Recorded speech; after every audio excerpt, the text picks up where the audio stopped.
Fala pessoal, mais um Resenha com TF no ar, resenha de número 94. Thiago, você está há quanto tempo aqui? Eu estou há 7 meses. 7 meses. E a sua nobre companheira? Está há 1 mês. 1 mês. É o terceiro episódio que ela tá fazendo comigo. Ou quarto. Não, semana passada você fez 2, não foram? Nossa, foi 2? É, na semana passada... Verdade. Não, porque assim, teoricamente isso aqui é o quarto, porque ainda não é o terceiro. Isso. Aqui a gente não mente pro público, É Cícero. porque a contagem começa no 0 dele. Não, na realidade esse é o episódio 94. Mas na realidade o Cícero é o convidado 97. Ah, tem no PVC. Tem no...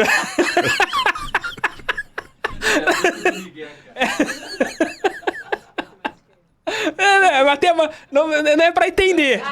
Não é pra entender. Não pensa, a explicação não tem lógica. Não tem lógica aqui no Resenha com o TF. Seja bem-vindo, seja bem-vinda para mais um bate-papo aqui no nosso canal. Hoje com uma das lendas do jornalismo esportivo. Lenda. Um daqueles caras que, se você pensa em trabalhar como repórter, tem que prestar atenção no que ele faz, porque ele é craque na profissão, é craque, é um dos caras que sempre que você, assim, antes de entrar na faculdade, que você pensava em ser jornalista, você via o Cícero Melo lá na ESPN e sempre dando shows na coletiva. Daqui a pouco a gente vai ter muito papo. Ele tem um documentário que ele é um dos personagens principais desse documentário. Mas você está chegando aqui agora, deixe seu like, inscreva-se no canal, compartilhe esse vídeo em seus grupos WhatsApp, porque é muito importante que mais pessoas conheçam aqui o Resenha com TF. Meu convidado, Cícero Melo, uma salva de palmas. Cícero, obrigado, primeiramente, por você ter vindo. Obrigado, ESPN, por ter liberado aqui o Cícero pra gente bater um papo. Quantos anos de carreira, Cícero? Primeiramente, um grande abraço para você, Thiago, ao outro Thiago também, que está do outro lado, né? A nossa amiga Gabi e ao Gil. Gilzão é... Trouxe a gente até aqui, Gilzão né? é nosso piloto nosso piloto, segurança e mais o que também que a gente pode falar que o Gil é? E botafoguense, Botafoguense, é a maior qualidade dele. Também. Um abraço para quem está curtindo o Resenha com o TF. Queria te agradecer o convite. Eu que te agradeço por ter aceito. E só pedir desculpas, porque eu acordei hoje meio afônico. Não sei porquê, o que aconteceu. Não dormi no ar-condicionado. Esse tempo maluco, né, também. Tá maluco, aí você sai do calor pro frio e tal, mas acordei meio afônico, então desculpas aí pela voz, né, mas vamos em frente. E o que você perguntou para começar? Quantos anos de carreira? Olha, de carreira eu não sei exatamente, deve ter uns 37, mais ou menos. Eu acho que eu comecei em 83. Caramba. Eu tenho sempre dúvida se foi 83 ou se foi 85. Não sei. Deu um branco que eu não sei. Comecei na Rádio Roquete Pinto. Mas por que deu esse branco? Porque a minha carreira começou, trabalhei menos de um ano e depois uma parada, porque aquilo começou como uma brincadeira. Então, 2 anos mais ou menos depois que eu comecei e fiz um ano na Roquete Pinto, acabou a brincadeira, ninguém me chamou mais, eu não era jornalista, né? E então teve esse hiato. Até eu voltar de novo, que aí eu acho que foi 85. Mas você trabalhava com o que antes de trabalhar com jornalismo? Olha, eu estava acabando a faculdade de engenharia, eu sou engenheiro operacional civil, né? Formei em engenharia civil. Caramba. E estava toda a minha carreira encaminhada para ser. Meu pai tinha uma construtora e estava tudo mais ou menos traçado para eu ser engenheiro. E começou como uma brincadeira, porque eu sou muito amigo do filho do falecido Maurício Sherman, grande Maurício Sherman, dos ícones da televisão, né, na Globo. Grande diretor, né? O Alexandre Sherman, meu amigo desde garoto, desde de jovem, né? A gente jogava futebol junto, tinha um time de futebol junto, na praia. E ele já trabalhava como locutor na Roquete Pinto. Mas como hobby, ele não queria ser narrador. Filho de pai milionário, né? Era pra curtição, né? Curtição, filho da Riva Blanche, que foi uma grande atriz, né, apresentadora do Miss Brasil. Uhum. Então, aquilo ali era uma brincadeira para ele. Ele gostava muito de futebol, ele tinha umas cadeiras azuis, antigo Maracanã, nas cadeiras azuis, que a gente via todos os jogos de futebol. A gente via Bangu e Olaria, quarta-feira à noite, chovendo, a gente ia ao Maracanã, nas cadeiras dele, né? Então, um belo dia, ele me chamou, a gente estava indo tudo que é jogo, ele disse, vai ter um jogo, se eu não me engano, era América e Guarani, Copa dos Campeões, ou Taça dos Campeões. Isso acho que foi em 83 ou 82, tem dúvida. E ele disse, sábado à noite, Cícero, o meu pai mandou os 3 repórteres da Rádio Roquete Pinto embora, não sei qual foi o problema, e ele disse que não vai ter transmissão no sábado à noite se não tiver repórter, só com narrador e comentarista, não vai ter transmissão. E eu quero que tenha transmissão, porque ele usava aquilo ali, além de tudo, um hobby. Ele mandava beijo, abraço pras meninas, pras namoradas. Era a rede social dele pra conseguir Exatamente, não tinha naquela época internet, né? Ou que tava muito começando, não tinha rede social. Não tinha rede nada. Não tinha mídia social. Então aquilo ali ele mandava... Durante os jogos, ele mandava um beijo pra fulana, beijo pra Beltrana, e era uma forma de ele... E dele marcar o encontro do sábado à noite. Depois. Aí ele vira pra mim e fala, pô, sábado à noite meu pai disse que não vai ter transmissão se não tiver repórter. Então eu queria que você trabalhasse no jogo. Caraca. América e Guarani. Eu digo, primeiro que eu não sei nem como segura o microfone. Nunca pensei em trabalhar na vida, pô, não sei, não vou. Não sei como é. E segundo, tá acontecendo ao contrário. Eu tenho uma menina que eu tô tentando sair há 1 ano e ela topou sair finalmente no sábado. Então eu não vou, pô, vou sair com a menina. Aí ele tanto pediu, eu falei com meu pai. Pai, o que você acha da situação de Cícero? Pra sair com as meninas aí, você tem 10, 20 que liga todo dia. E pra trabalhar aquilo que você adora, que é futebol, talvez só tenha essa vez. É a chance na vida, né? Você faz o seguinte, vai lá, trabalha e avisa pra menina que você não vai poder porque vai fazer, ela vai entender. Aí eu liguei pra menina e falei, olha, não vai dar pra sair no sábado. Pá, querendo descontar, né? 1 ano que eu tô te cozinhando e agora que eu topei, eu disse, não. Eu falei, expliquei a situação. Eu disse, eu vou fazer o seguinte. Liga no rádio. Exatamente. Ela falou, eu vou ligar, me dá o prefixo e tal. Eu vou ligar. Se você estiver trabalhando, eu saio contigo. Mas se você for mentira tua, nem precisa ligar mais. Aí eu falei para Alexandre, primeiro você vai mandar um abraço para ela, beijo para ela. E deixa eu falar. E aí eu fui, né? Aí eu fui e começou já hilário, porque tinha um comentarista chamado Hélio Augusto, comentarista justo. Não sei, nunca mais soube dele, espero que ele esteja vivo ainda, mas se tiver deve estar velhinho. Já era bem mais velho. Ele perguntou, menino, como é seu nome? Eu falei, Cícero. Ele, Cícero de quê? O Quinoploc, que é o meu sobrenome. Uhum. O Melo não existe. Melo é nome artístico. Ah, sério? Todo mundo pensa que é meu nome, o Melo não existe. Aí ele falou, esse nome não dá no rádio não. Não é audível. Não é pronunciável. Porque na verdade não é Quinoploc, é Quinoplor. Pior ainda, né? Pior ainda. Eu que depois deixei... na minha família a gente deixa Quinoploc, fica mais fácil para as pessoas entenderem. No colégio, imagina. Professora, Cícero Quinoplor. Mas é bom que no colégio só falava o Cícero, chamava no sobrenome, né? Aí ele disse, como é seu nome? Aí eu falei, ele disse, com esse nome não dá não, vamos ter que arrumar um nome para você. Nisso, eu tô ali anotando, a rádio era muito pequena, ela tava com problemas, não tinha reportagem de campo. Eu ia fazer da cabine, como se estivesse fazendo ponta atrás do gol. No campo, né? Então eu tô ali anotando e tal, e ele começou, esse Hélio Augusto. É com você, Cícero Dantas. Aí ele falou assim, não ficou bom. Eu tô ali anotando, só tô ouvindo. Ele com essa maluquice de testando tentar vários nomes, tentar e nada. Nisso avisaram, 5 minutos para entrar no ar. E o cara continuava, aí eu pensei comigo, pode falar palavrão aqui? Pode, à vontade, à vontade. Eu falei assim, porra, que merda. Eu deixei de sair com a menina e agora não vou trabalhar porque ele não vai achar um nome pra mim. Vai dizer, ó, infelizmente você não vai poder trabalhar. Eu perdi a mulher. Ela vai achar que eu meti o caô nela aqui. E não vou trabalhar, pô. Aí quando o cara anunciou, ele testando vários nomes, nada, Cícero Souza, Cícero Matos, Cícero não sei o que, nada. Todos ele não gostava. Quando o cara anunciou assim, 1 minuto pra entrar no ar. Eu digo, pô, não tenho nome, eu não vou entrar. E ele, pô, falou, você aí... Você achou, como é que foi a jogada? Cícero Melo. Aí ele parou, ficou uns 10 segundos parado. Eu até olhei assim. Aí ele falou, gostei. Cícero Melo. É o seu nome a partir de agora. Eu dei uma respirada aliviada, que eu disse, pelo menos eu vou trabalhar e vou sair com a menina. São 2 questões agora. O primeiro, a menina sabia teu sobrenome? Ou ela assustou com o Cícero Melo? Não sabia. Era Cícero. Era só Cícero. Mas depois deu pra sair com a menina? Foi legal? Aí virei Cícero Melo. Eu falei, eu não sei nem como segurar no microfone, Alexandre. E eu não sei o que falar. Ele disse, Cícero, você conhece futebol? Você vai a tudo quanto é jogo. Você conhece todos os jogadores. O nome de onde veio, contratação de onde foi. E imita os caras que você gosta. Quem é que você gosta? Pô, Denis Menezes, Washington Rodrigues, Kleber Leite. Imita os caras, pô, mais ou menos é isso que precisa. Ele não estava preocupado se eu ia ir bem, se eu ia mal. Ele queria que tivesse a transmissão. Queria que fosse pro ar. Pro ar, só isso que ele queria. E foi? Foi pro ar. Aí a menina ouviu, ele mandou um beijo pra menina, um abraço, sei lá. Saiu, Deu tranquilo. Namoramos um tempo. Pô, legal. Não sei o quê. E quando foi isso foi no jogo, foi no sábado. Quando foi na segunda-feira, ele vira pra mim e fala assim, pô, Cícero, meu pai pediu, ainda não arrumou o repórter. Vai ter um jogo na quarta, não me lembro qual era o jogo. Acho que era América e Grêmio. Era essa Copa dos Campeões. Aí ele disse, meu pai pediu se você pode fazer de novo, que você foi bem. Ele pediu até arrumar um repórter se você pode fazer de novo. Aí eu fiz. Fiz o segundo jogo. Quando acabou o segundo jogo, na quinta-feira, o Alexandre disse, meu pai pediu pra você passar na rádio, que ele quer falar contigo. Caraca, maneiro. Aí eu fui. Eu tinha um medo do Maurício Scherman, porque ele era um cara muito grande.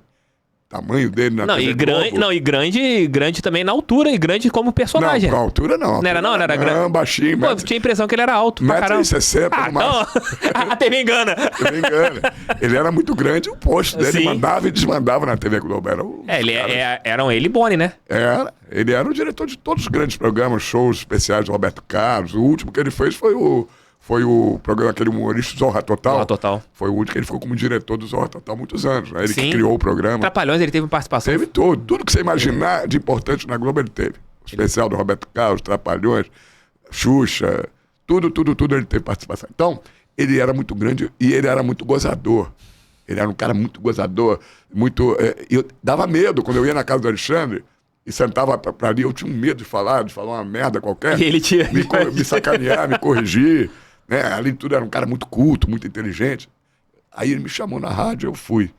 O que ele quer falar comigo? Passava nem vento, né? Hein? Passava nem vento. Não. Aí eu entrei na sala, ele, tudo bem, não sei o quê. Ele disse, Cícero, eu sei que você está com tua vida já traçada, encaminhada, está se formando engenheiro, teu pai tem construtora, tu vai seguir a carreira de engenheiro. Mas eu queria te falar um negócio. Você sabe que eu sou um descobridor de talentos. Né? Eu sei, eu que descobri a Xuxa, eu que descobri a Angélica, saiu desfilando os nomes todos que ele disse, e descobri do nada. Quando eles não eram nada, assim, eu olhei umas pela aparência, outros por pequena participação que fez em algum lugar, e todos esses eu disse, vai ser muito, muito boa, vai ser uma das maiores comunicadoras, a Xuxa, a Angélica, não sei o quê. Então, deixa eu te falar, Marco, você não sabe nada. Ele disse, você tem que aprender tudo, mas você tem um principal, você tem talento. Então, eu vou te falar, se você quiser, eu te contrato. Você não pode ser repórter porque você não tem o registro profissional de repórter, mas eu te contrato como produtor. Você trabalha como repórter, mas como produtor na carteira e tal. Eu te contrato, ofereceu lá uma graninha, não era muito, mas era uma graninha e tal. Significativa. Pra época. Pra época. Era bom. E eu te contrato e eu vou te falar uma coisa. Eu aposto que se você seguir a carreira, você vai ser um grande repórter de rádio. E quem sabe no futuro de TV.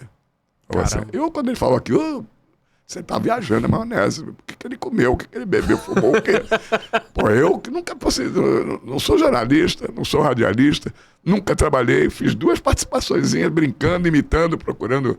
Mas o cara vem me dizer que eu tenho talento e que se garante que se eu seguir na profissão, que eu vou ser um dos bons na profissão. Aquilo mexeu comigo, né? Pô, digo, trabalhar com futebol que eu gosto, pô, que é meu hobby. Aí aceitei. Mas falei pra ele, só que tem uma coisa. Eu tô ainda acabando a faculdade, eu não posso trabalhar dia de semana à noite. Eu estudava na Santa Úrsula à noite. Aí eu digo, eu só posso fazer final de semana. Ele disse, não, tudo bem, já tô sabendo. O outro repórter que eu contratar faz os meios de semana e você faz só final de semana. Aí foi isso. Aí fiquei mais ou menos um ano nisso, um pouquinho menos de um ano, até que a rádio tiraram, ele mudou, que a rádio era do governo, mudou o governo, tiraram ele, entrou um outro. Aí tirou a equipe e aí mandou todo mundo embora. O cara ainda me chamou lá, o cara era gaúcho, eu sou gaúcho, eu nasci em Pelotas. Vim com 4 anos de idade pro Rio de Janeiro. Não tem sotaque, não tem nada. Caraúcho, né? É carioca com gaúcho. Não, eu sou carioca totalmente, só nasci no Rio Grande do Sul, né? Aí o cara, quando chegou, era no tempo do Brizola ainda. Aí o Brizola que tinha levado o cara para ser diretor da rádio, né? Aí ele disse, não, você é gaúcho, vai ficar e tal, não sei o que. Eu tô esperando até hoje o cara... A proposta, o cara me chamar, me renovar o contrato. Aí saí, 2 anos sem trabalhar. Eu falei, foi uma brincadeirinha boa, valeu, mas já passou, continuei com a minha vida, né? Estudando, formando e tal. Pô, passam uns 2 anos, um dia eu recebo um telefonema. Cícero, tudo bem? Aqui é o Pedro Paradela. Pedro Paradela era um dos bons comentaristas da época. tinha passado por várias rádios, Continental, Nacional e tal. Ele chega e disse, pô, Paradela, eu gostava dele, né? Era muito irreverente. Pô, Paradela, que se deve essa ligação sua? Eu tô te procurando há 2 anos. Caramba. Eu digo, como assim? Ele disse, eu te ouvi na Roquete Pinto, e só de te ouvir 1 ou 2 vezes, falei assim, rapaz, tem muito talento. Falou assim. E daí nós estamos formando uma equipe na Rádio Bandeirantes, e eu tô tentando desesperadamente te achar. Já tinha uma outra equipe, não sei aonde, eu não consegui te achar, só que aquela equipe já acabou. E agora a gente está formando uma equipe na Rádio Bandeirantes, e eu lembrei de novo de você, e fuçando daqui e dali, finalmente consegui chegar a você através do Alexandre Sherman. Que aí eu disse que te conhecia, que era teu amigo, e me deu teu telefone. Você quer vir trabalhar com a gente? Vai ter uma reunião amanhã para formar a equipe. Zé Cunha participava, era o chefe da equipe. Aí eu não quis dizer para ele que eu não era jornalista. Fiquei com medo de. Você já estava formado em engenharia na época? Já formando, ou já estava recém-formado. E ele está pensando que eu sou jornalista. E eu não tinha registro profissional, não tinha nada, nem estudado jornalismo, nem comunicação, nada, né? Aí ele chamou, fizemos a reunião, todo mundo, pô, tal, o salário é tanto. Acertei e não falei em nenhum momento, com medo de ele dizer, se você não tem registro profissional no jornalismo. Que você estava na outra como produtor, né? Na Roquete Pinto. Produtor que nem podia ser também, não. Ele que arrumou aquilo. Deu um jeito lá. O jeitinho brasileiro. E eu fiquei com medo de dizer isso pra ele. E ele dizia, não, então, sinto muito, eu não sabia, pô, eu pensei que você era jornalista, tem que arrumar outro. E foi. Já participou de programas, tal. Quando foi estrear, ia ter o Campeonato Carioca, a primeira rodada, ia credenciar todo mundo e falou, ó, todo mundo traz o registro profissional, foto, não sei o que, pra fazer a carteirinha, não sei o que, da SES na época. Aí eu vi que o negócio tinha ficado sério. Minha carreira que tinha mal começado, acabou ali, né? Aí eu chamei, eu nem conheci ele direito, mas gostava dele, falei, pô, Paradela, posso conversar contigo em particular? Ele disse, não, fala aí, no meio da sala da redaçãozinha ali, onde era. Não, tem que ser em particular. Ele ficou assim, que deve ser, né? Que merda que... Aí chamei no canto e disse, olha, preciso te falar a verdade. Ele disse, o que é? Eu digo, eu não sou jornalista. Ele, como? Não é jornalista? Mas você tem o registro profissional. Ele disse, não tem nada. Aí contei a história rapidamente da Roquete Pinto. Ele disse, putz, tá difícil isso, hein, de resolver isso. Mas como eu gosto muito do seu trabalho, acho que você tem muito futuro, eu vou fazer o seguinte. Aí mandou uma carta pro Luciano Fuzê, nunca esqueço o nome, já deve ter falecido há muitos anos. Luciano Fuzê, que era o presidente da Associação de Jornalistas, não de radialistas. De jornalistas. Aí mandou uma carta pedindo para ele quebrar o galho, ver o que podia fazer por mim. Aí eu fui lá, ele me atendeu muito bem, disse, ó, o Paradela é um grande amigo meu.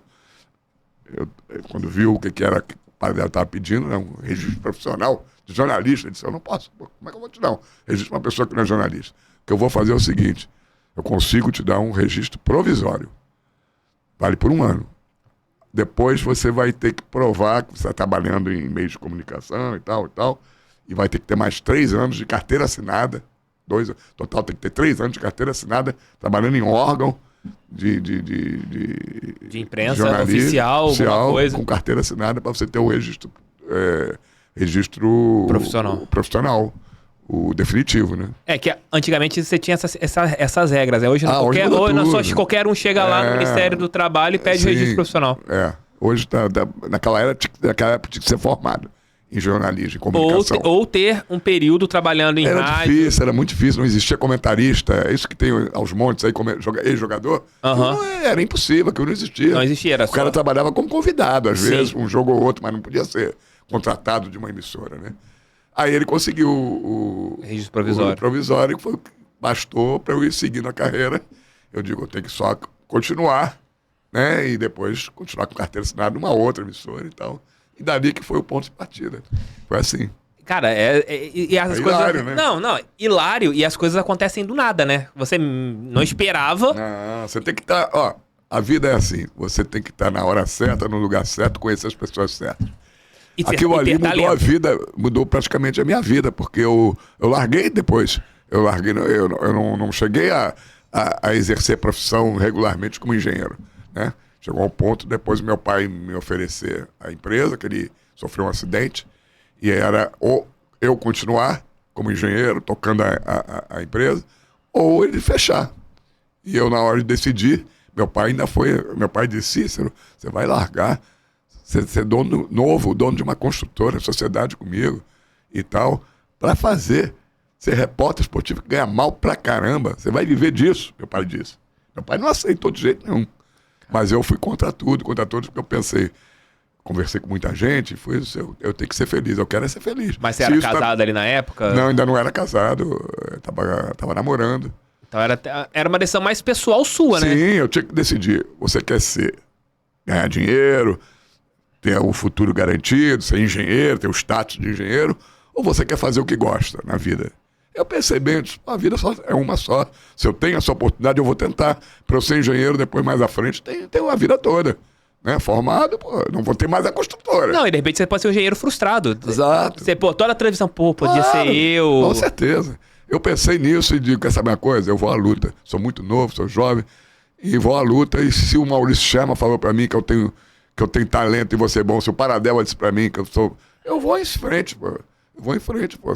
Se dissessem pra mim, você não tem futuro nisso, pô, tem que estudar outra coisa. Vai ser engenheiro, vai lá que... Exatamente. Vai lá construir o prédio. Com esse aval, o Zé Cunha, quando me conheceu, o Zé Cunha disse assim, depois que a gente formou uma equipe, ele formou... Porque passei pela Bandeirantes, depois o Zé Cunha saiu da Bandeirantes e formou uma equipe na Tamoio, uma equipe boa, com Jaco Yata Anderson, com Vitorino Vieira, Zé Cabral, já gente que estavam no primeiro ou no segundo prateleira dos melhores da época. Formou uma equipe forte para brigar com o Nacional, com o Globo, com o Tupi. A apresentação da equipe foi no Café Nice. Todo mundo estava lá. Valdir Amaral, Zé Carlos Araújo, ele fez um coquetel para a apresentação da equipe.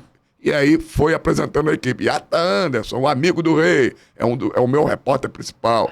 Fulano de tal, Zé Cabral, o homem da maricota. Foi apresentando a equipe, tinha muita gente conhecida. E alguns novos começando. Eu fui o último a se apresentar, até pensei que ele não ia me apresentar. Foi apresentando todo mundo, por nada de me apresentar. E ele disse, agora eu vou apresentar um nome que ninguém conhece. Ninguém sabe quem é. Mas o Zé Cunha falou, tinha gravado até hoje em fita, perdi lá em casa, mas tinha. Se vou apresentar um garoto novo, que primeiro de tudo vai formar dupla com Yata Anderson, porque o normal é formar os conhecidos. Sim. Os garotos vão ficando lá, terceiro, quarto, quinto repórter. Eu vou dar a oportunidade para ele formar dupla com Yata Anderson. E guardem esse nome que vai ser o maior repórter do rádio, em pouco tempo. Aí apresentou Cícero Melo, ninguém conhecia, né? Aí cada vez que ele apresentava, a gente tinha que ir lá falar 2 palavrinhas, né? Aí eu só agradecido, só. Vocês não levam em consideração o que o Cunha falou, acho que ele tá exagerando. Tá vendo moral demais. Eu estou feliz de estar na equipe dele e tal. Formar dupla com o Yata é uma coisa que, um dos meus ídolos no rádio, e agora vou formar dupla com ele. Pra mim nunca passou isso na minha cabeça. E aí foi isso. Dali começou, né? Dali da Tamoio. A Tamoio fui chamado. Aconteceu o seguinte, eu falo muito, né? Tá ótimo. É só a introdução. Tá ótimo. Pra chegar à profissão. Tá ótimo. Eu falei assim, todo mundo me dizia, você é muito bom, eu queria ir pra uma rádio grande porque não estava dando pra viver de rádio. Eu tava querendo casar. E aí você tava assim, aí foi aquele momento, caraca, se eu tivesse virado engenheiro, tava com grana. Chegou a rolar isso na tua cara? Pensei várias vezes. Acho que eu fiz merda, e tal. Mas eu quero viver disso. É o que eu gosto, eu quero viver. Agora é o seguinte, se até isso, eu ouvia toda hora, um cara da Rádio Globo, da Tupida Nacional, você vai ser chamado, seu nome foi falado lá. A primeira vaga que tiver de repórter é você. Isso já no começo dos anos 90? Isso em 86. Ah, tá. 86. Você chegou a trabalhar com Yara, com... Trabalhei, mas aí já, aonde eu vou chegar. Lá mais pra frente. Aí... Eu pensei, não tá dando pra viver, mal tá dando pra botar gasolina no meu carro pra ir pra rádio, não dá mais. Ou isso vira sério, profissão, ou vira uma brincadeira que passou e eu vou cuidar da vida e ser engenheiro. Pensei comigo, falei pra minha namorada, eu vou fazer o seguinte. E comecei a ouvir. Toda hora que eu tava trabalhando no Maracanã, na Rádio Tamoio, um repórter, Gilson Ricardo, que nunca tinha me cumprimentado, nunca tinha me dado um boa tarde, boa noite, falecido Gilson Ricardo. Que era um dos meus ídolos também. Monstro. A gente caminhando, depois das entrevistas de campo, aí pra trás do gol pra fazer o jogo, ponta atrás do gol, ele disse, você que é o tal de Cícero Melo, né? Sou eu mesmo, Gilson. Teu nome foi falado ontem na reunião na Globo, vamos te chamar. Caramba. Aí eu, fiquei todo, que eu queria era ir pra Rádio Globo, Tupi ou Nacional, que eram as 3 que dava pra você virar profissão e viver. E toda hora alguém dizia, você vai ser chamado. Só pra galera, assim, da nova geração que não entende o peso que tinha o rádio ali nos anos 80 e 90. Só contextualizando pros novos, né? Que a galera não tem noção. O que é hoje a ESPN, o que é hoje o Sport TV, o que é hoje a Globo... As TVs a cabo eram o que eram as rádios. Eram as rádios. Hoje as TVs a cabo fazem o trabalho do rádio com imagem. Exatamente isso. E talvez tenham até tanto peso quanto TV aberta. A fama, vamos colocar assim, dos grandes locutores, dos grandes apresentadores, dos grandes repórteres, era algo bem parecido. Só que tem que as pessoas não conheciam os rostos. Exatamente. Eram isso. Só as vozes, né? Você traduziu de uma forma... correta, exatamente o que se passava. Trabalhar numa Rádio Globo, Tupi ou Nacional, era como trabalhar hoje na TV Globo, entendeu? Era o mesmo peso. Mesmo peso.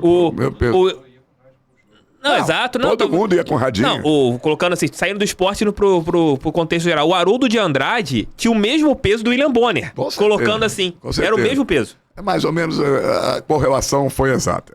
Então eu queria ir para uma dessas, não só para ser mais conhecido, como para poder viver. Pagavam bons salários, né? Ainda tinha essa parte também, né? Que era um bom salário. Com certeza. Não, esse era o principal. Eu queria viver disso. Senão não daria para viver. Teria que fazer outra coisa. Ia ficar só como um hobby.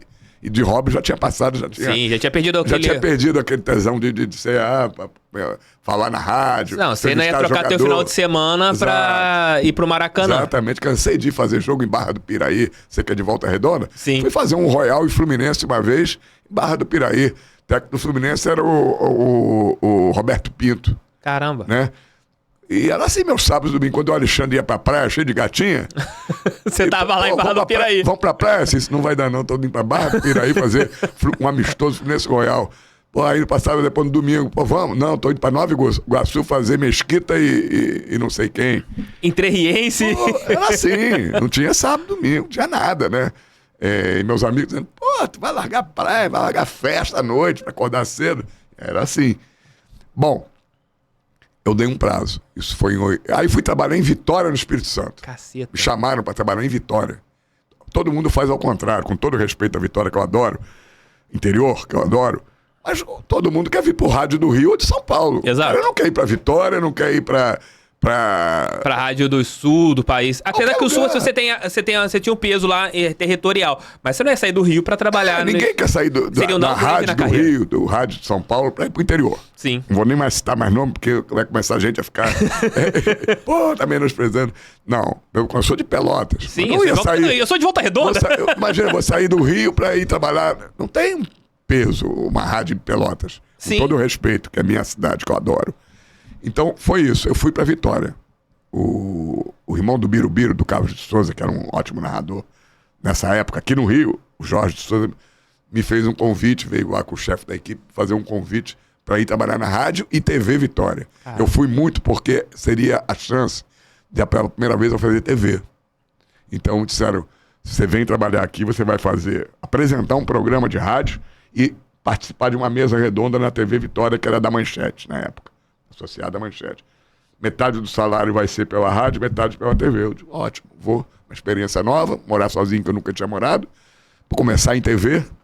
E depois, se for o caso, mais tarde eu volto pro Rio, né? Mas já financeiramente é valendo. Era o dobro do que eu ganhava. Pô, já era alguma coisa. Era o dobro que eu ganhava na Tamoio. Eu digo, pô, já tá bom, pra começar tá bom. O custo de vida é menor em Vitória. Já tava noivo, querendo casar. E fui. Chegou lá, não saiu o programa de TV. Não conseguiram os patrocínios que pensavam, desistiram. Quando foi no final do primeiro mês, quando fui receber, só tinha metade. Eu digo, metade? Meu salário foi combinado o dobro. Não, mas é metade pela rádio, metade pela TV. Eu digo, a TV não saiu, não é por culpa minha, eu tô aqui à disposição. Se quiser ter um programa daqui a 15 minutos, eu tô lá. Não, mas você só vai ganhar se tiver o programa e tal. Quer dizer que então eu vim, enquanto não tiver TV, é só o rádio que eu vou fazer, que já me aborreceu. Eu digo, então eu teria ficado na Tamoio, se é pra ganhar só o que eu ganhava lá. Você acabou tendo meu salário, né? Exato. Aí, acabou que não teve o programa de TV. Putz. E 3 meses depois eu fiquei doente. Sozinho lá, morando sozinho, eu e o Jorge de Souza. Minha noiva, no Rio, minha família no Rio. Eu ardendo em febre, não tinha uma pessoa pra me ajudar a comprar remédio. Aí aquilo foi o ponto final. Eu digo, não quero mais não. Voltei. Cunha me chamando toda hora. Vem fazer a Copa do Mundo aqui na Tamoio, em 86. Aí voltei. Quando eu voltei, tô na Tamoio, um belo dia, o César Rizzo, que era o narrador da Rádio Nacional, Sim. falou: Cícero, hoje era um Fluminense e Vasco, meio de campeonato. Falou, me encontrou comigo na roleta que tinha no Maracanã antes, que a gente subia. Falou assim: Cícero, hoje é Copa do Mundo pra você, final de Copa do Mundo. Eu disse: ué, por quê? É um jogo como outro qualquer, o Fluminense e Vasco, trabalho todo jogo.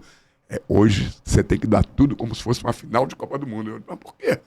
Valdir Amaral vai narrar o primeiro tempo na Nacional, que ele já não narrava 2 tempos. Era ele meio tempo, do Alcei Camargo meio tempo.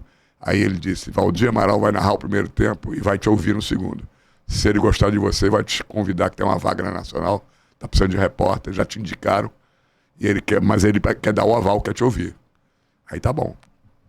Fiz o jogo, eu de um lado, Denis Menezes do outro, atrás do gol. O Denis tinha uma coisa que ele fazia na época, que era muito legal. Quando tinha uma barreira, falta, na barreira o goleiro colava na trave para armar a barreira, Ele colocava o microfone. ele botava o microfone, aquilo só ele fazia, uma coisa que ele criou. E aparecia então o goleiro gritando: mais, 3. Aquele negócio que dava o clima do jogo, né? Eu nunca...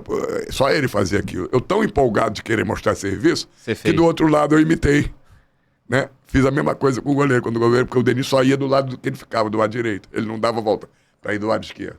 Aí eu fiz. Aí tá bom, acabou o jogo, o César Rizzo me chamou. Disse assim: ó, Valdir te ouviu. Eu disse: e aí? Gostou pra caramba, disse que você é muito bom, vai te contratar já amanhã, já vão entrar em contato contigo para te contratar. Só mandou te dar um recado. Eu disse: o que é? Pra você não imitar os outros, criar coisas novas. Quer dizer, ele tinha ouvido. Aí eu soube que ele tinha ouvido, porque foi a única vez na vida que eu fiz isso, de imitar o Denis, né?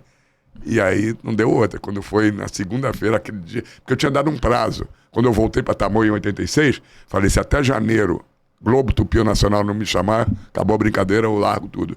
Porque contratavam geralmente, era no começo nas da férias, temporada, no começo da temporada. Assim como os times contratavam jogadores, as rádios faziam as mudanças em janeiro, mais ou menos, né? Dezembro, janeiro. E ali muda a tua história, né? Aí o que aconteceu?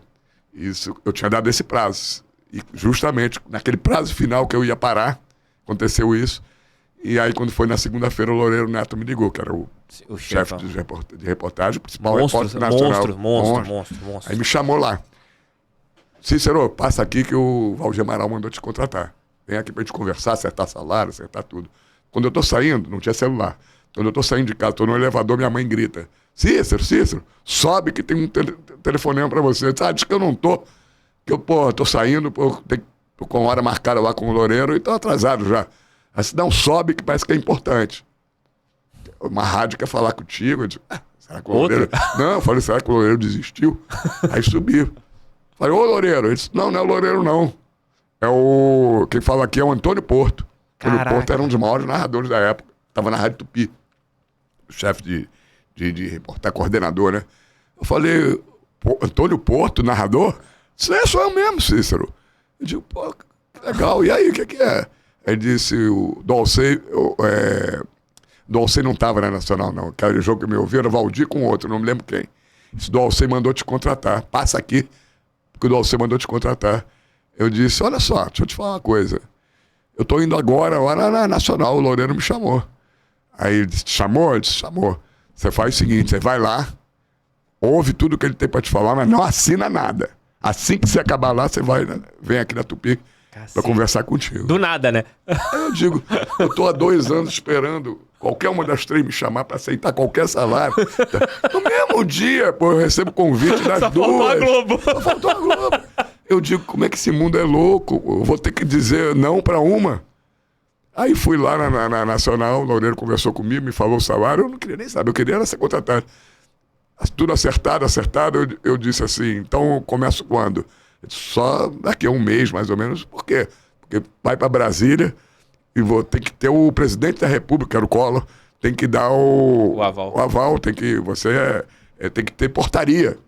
Tem que ter portaria para ser contratado, que era uma empresa mista, Rádio Nacional do Governo e particular. Então, aí eu disse: eu tenho que esperar 1 mês para entrar no ar? Eu disse: Eu disse: então, não quero não.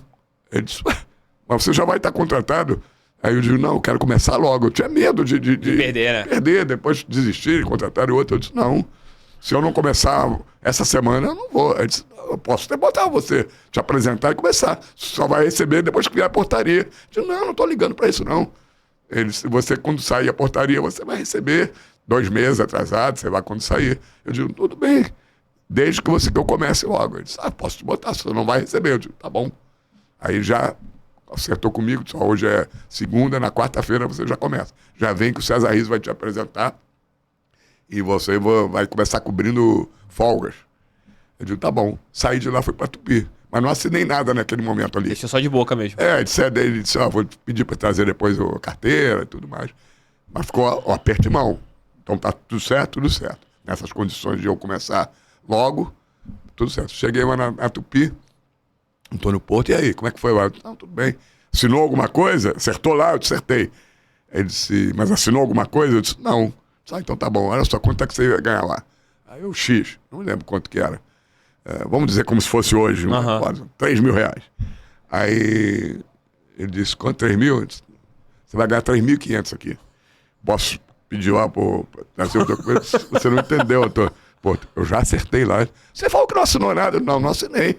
Mas já dei minha palavra. A palavra vale mais do que qualquer assinatura. Aí ele disse assim, espera um instantinho. Aí voltou 10 minutos depois. Você ia ganhar 3 lá, né? Eu tinha te oferecido 3.500. Já conversei lá com o departamento pessoal, né? O RH. Você vai ganhar 4.500. Caraca! Pra assinar logo aqui. Já veio com o documento, assina logo aqui e tal. Eu digo, você não entendeu. Eu não vou... É para ganhar 50%, mais de 50% a mais e para trabalhar na Tupi, que é líder de audiência com a Globo Nacional, está em terceiro. Aqui você vai aprender muito mais, vai ter muito mais audiência, tua carreira vai crescer muito mais rápido. E o sonho que eu tinha era trabalhar com o Kleber Leite. O meu sonho de consumo era um dia o Kleber Leite anunciar. Vamos agora às Laranjeiras, Cícero Mel, noticiário do Fluminense. Era o meu sonho o Kleber Leite, trabalhar com chamando. Ele. Que era o meu ídolo, grande ídolo, né? Kleber Leite, Denis Menezes, mas o Kleber era o cara que tinha o meu perfil, que eu gostava do perfil dele. Repórter investigativo, repórter que não tinha papa na língua, tinha medo de dirigente, né? Eu adorava aquele estilo dele, né? Aí, até agora, depois de muitos anos, falei isso pra ele agora, recentemente. Caraca, que ele era meu ídolo, ele não sabia. Caraca, deve ter sido assim... Pô, foi muito legal. Falei pra ele, vou falar um negócio que eu nunca falei, você foi meu ídolo, meu inspirador. Pô, maneiro. E queria ter trabalhado contigo e nunca consegui trabalhar. Não, o Kleber, eu não lembro dele, que eu era muito... Era muito bom. Era um repórter que não se faz mais. Eu começo ele diz que eu tenho o estilo dele. Eu tenho assim, minhas memórias de futebol começando ali em 88, 89. E é justamente na época que o Kleber já tá saindo, indo pro Flamengo, né, presidente? Eu lembro mais do Kleber como presidente do Flamengo. É maravilhoso, não se faz mais. Bota com eles. O que eu gostava muito que parou foi o Elcio Venâncio. Era muito bom. Fazíamos, cobertura juntos de clube. No Vasco fizemos. Eu pela Rádio Nacional, ele pela Rádio Globo, João Grandão pela Tupi, ou Marco Aurélio Visão. Mas aí, o que aconteceu? Ele chega, me ofereceu mais da metade do que eu ganhava. Quando eu disse não, ele pegou, espera um instante, deu um telefonema e tal, não sei o que. Ofereceu 6 mil reais. Dobro do que eu ganhava. Olha assim, agora não tem mais contestação, não tem mais nada. Já com o documento ali para eu assinar, disse, assina aqui, não fala mais nada. Consegui para você o salário que está ganhando repórter já de não sei quantos anos, e não sei o que e tal. Nunca ninguém começou com esse salário e tal. Assina aqui e já vamos começar amanhã. Ele disse assim. Aí eu disse, gostaria muito de ir para cá, porque o Kleber Leite é meu ídolo, você é um dos caras que eu vou. Aí foi falando, mas eu já acertei lá. E não vou voltar atrás. Vai ficar ganhando metade do que você ganha lá na Rádio Nacional, que é terceira, que não sei o que. Como é o nome do seu pai? Eu falei, seu Isaac. Disse, posso ligar para ele? Disse, pode.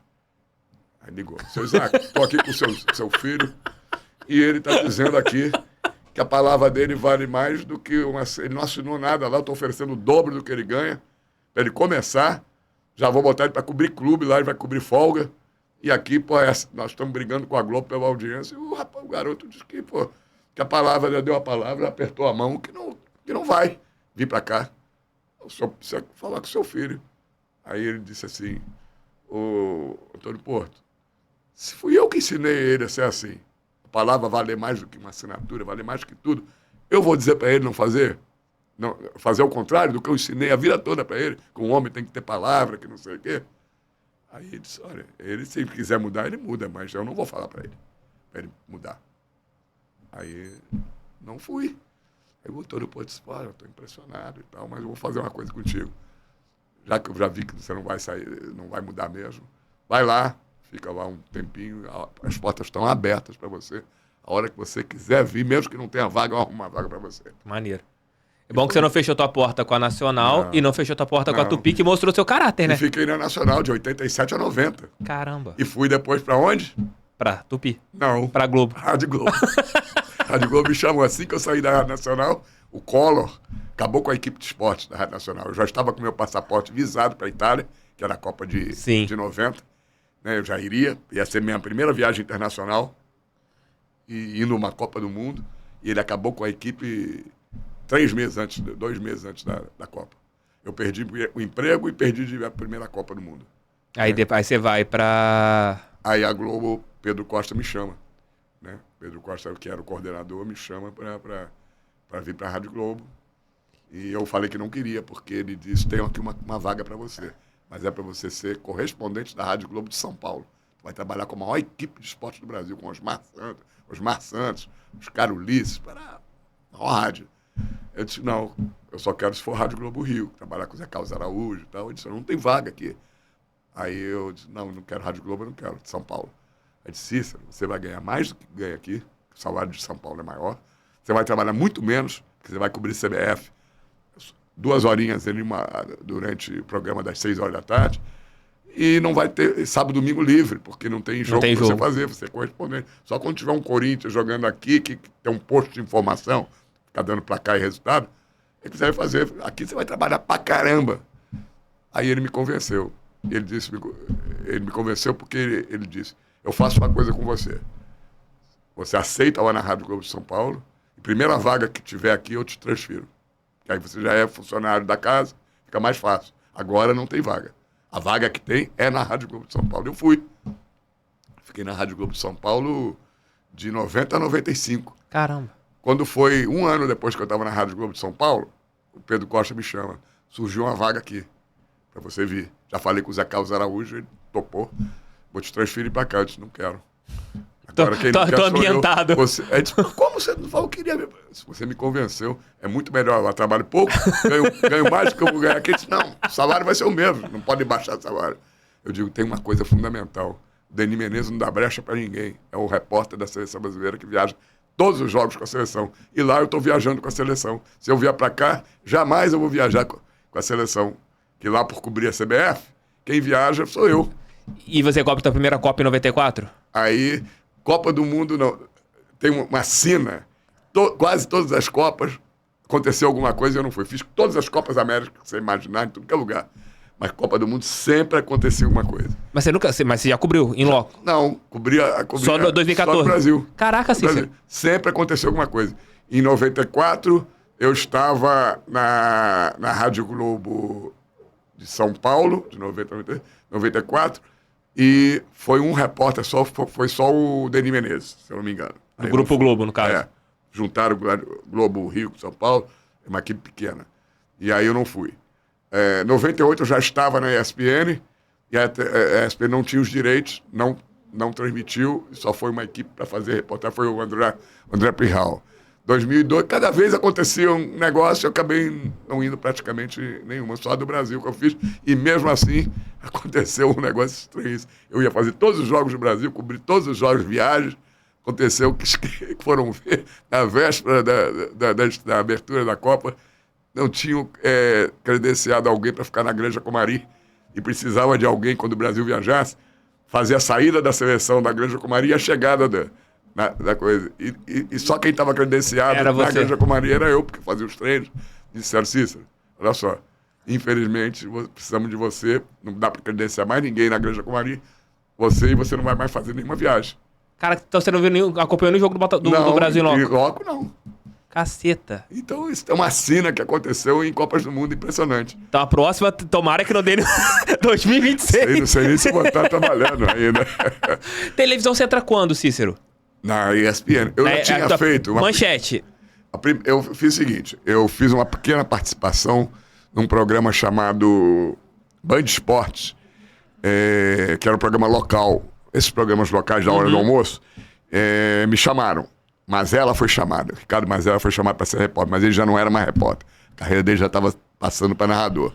E precisava de um repórter lá, que o Zé Roberto Tedesco precisava de um repórter. Chamou o Mazella não topou, mas disse, pô, indica o Cícero, vocês eram muito bons, não sei o quê.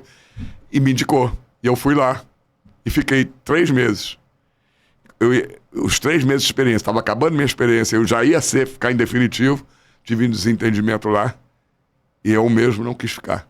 Isso na Band? Na Band. Aí o Zé Roberto disse, cara, você tem uma carreira brilhante para seguir na televisão, e você tá saindo quando justamente você já está no teu período, vai começar o teu período definitivo. Passou uns 3 meses, você passa a ser definitivo, tá, carteira assinada. E eu tive um desentendimento com ele e não quis ficar. Falei, olha, o que aconteceu, não vou ficar de jeito nenhum. E saí lamentando. Meus amigos todos dizendo, tu vai largar a televisão, cara. Continuei em rádio só. Aí, pouco depois, a Manchete me chama para fazer um programa que não tinha nada a ver com futebol. Era o programa mais famoso da Manchete na época. Chamava Documento Especial. Era do cacete. Era um programa que hoje é o Fantástico. Sim. Praticamente. Um programa investigativo, uma linguagem totalmente diferente. E o Nelson Roineff, que era o diretor do programa, precisava de um repórter esportivo, porque ia ter a Copa do Mundo de... Isso foi... Que ano foi isso? Isso foi em 90. 90. Quando eu não fui à Copa do Mundo, já estava na Tamoio, né? Tinha saído da... Porra, agora perdi as datas. Como é que foi a coisa? Não, acho que não foi 90, não. Eu estava na Tamoio, então foi antes. 86. 86, pode ter sido 86. 86 e 87. Foi antes do Internacional, 86. Ele me chama lá e diz, eu preciso de alguém que faça matérias. A Copa que eu não fui. A Copa que eu iria, né? Que era de 90 na Itália. Não. Então... 86 você falou que chega pra fazer e você acaba indo pra Nacional na época. Agora eu tô na dúvida se eu fui em 86 pra Manchete ou se foi um pouquinho antes de 90, antes de ir pra ESPN. Agora fiquei na dúvida. Ia ter um programa sobre Copa do Mundo, ou de 86 ou de 90. Agora eu não me recordo. Eu acho que foi até de 86. Acho que foi até de 86 ainda. Que eu não estava na Nacional. Foi antes da Nacional. E aí foi 86. Aí ele me chama e diz que eu vou fazer um programa, documento especial, sobre a Copa. O País da Copa, era o nome, o título. E eu preciso de um repórter que tenha penetração nos clubes, conheça os jogadores, conheça os técnicos. E eu queria que você viesse para cá. E aí foi quando eu fui para o documento especial, mas não começou com essa matéria. Ele disse que queria fazer essa matéria. Ele me disse, pô, a matéria que você vai começar fazendo se chama Deus é Brasileiro. Ele explicou, você vem para cá, o documento especial, esquece que é televisão. Na verdade é cinema. Você põe na sua cabeça que você é o diretor do filme, você como o repórter, da matéria que eu vou te pedir para fazer, você é o diretor de um média-metragem, não é um curta-metragem, porque um programa tem 1 hora de duração, e não é um longa-metragem. Teria que ter 2 horas de duração para ser um longa, né? Ele tem 50 minutos no ar, o programa. Então, você é um diretor de cinema, e eu vou te dar uma matéria, um tema, você viaja na maionese, faz o que você quiser com esse tema. Vou te dar uma equipe, um câmera, um assistente, um iluminador, um produtor para marcar as entrevistas e um motorista para você ir onde quiser. E você tem liberdade para sair do Rio, pode ir à cidade que você quiser no Brasil, se você vislumbrar alguma coisa que é interessante para o filme que você vai fazer. Caraca, maneiro. Era assim, foi assim que começou a televisão, para mim. Essa Bandeirantes, muito rápido. E depois o documento especial. O documento especial. Não, que era fantástico. Tem no YouTube vários. A galera que não conhece, procura no YouTube que você tem ainda vários documentos especiais. Essa matéria minha que eu fiz, a primeira, que como é que foi que eu falei? Deus é Brasileiro? Deus é Brasileiro, tá entre as 70, consideradas as 70 melhores que o Nelson Roineff. Pegou as milhares de matérias que ele fez lá, centenas, não sei quantas, e separou as 70 melhores da história. E colocou entre o Deus é Brasileiro. Cícero, estão pegando tudo, que tem muita história. Se deixar. Vou marcar um podcast com o Cícero de 6 horas de duração para contar todas as histórias, que eu adoro ouvir história. Eu já fiz um podcast quase 3 horas. O Charla lá com o Betão, com o Cantarelli, pô, parceiro. Quase 3 horas de duração. Pô, isso aqui se desse para fazer umas 5 horas a gente faria. Ô Cícero, são 40 anos de carreira, pegando tudo, né? Se a gente coloca ali... Quase 40 anos de carreira. Você já andou em todas as áreas da profissão, né? Ali nos anos 80, que você podia acabar um jogo, você ia no vestiário, o jogador tava tomando banho, peladão, conversando com você. Coloca a tua lei, vamos conversar aqui. Fiz isso mesmo. Assis, quando fez o gol do título do Fluminense em 83, eu fui o primeiro a entrar, a gente podia entrar no vestiário, né? Fui o primeiro, ele tava tomando banho, eu me molhei todo pra ser o primeiro a entrevistar o Assis, que fez o gol do título. Cheguei na frente de outros repórteres muito mais famosos. De todo mundo. E fiz todo molhado, quer dizer, não entrei no chuveiro. Quase tomou banho, quase. Quase. Cara, no peladão, blusão, o Assis falando comigo, eles pingando água, batendo e molhei todo. O microfone não estragou? Não, então tá bom. Deus, não. Foi maravilhosa. Aí eu sou desse tempo aí que você falou. E você já pegou nos anos 90, que você tinha também uma entrada com jogadores, mas era o começo ali da assessoria de imprensa, que dava aquela blindada, Sim. mas não era uma blindada tão grande. E você já chega nos anos 2010, onde você tem aquele contato, que a gente tá até conversando aqui do pós-jogo, que é uma coisa meio media training.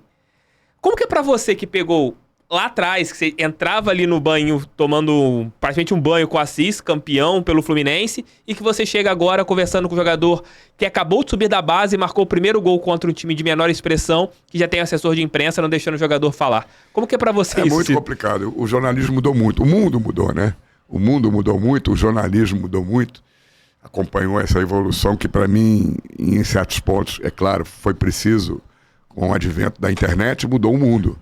Então surgiram muitas mídias novas. No tempo que eu trabalhava, quando comecei, só existia 2 ou 3 televisões que faziam regularmente futebol. Bandeirantes, Globo e Manchete. 2, 3 rádios, Globo, Tupi Nacional e mais rádios menores, como essas que eu citei, Tamoio, Alquete Pinto. E jornal, o Globo, o Jornal do Brasil, o Jornal dos Esportes.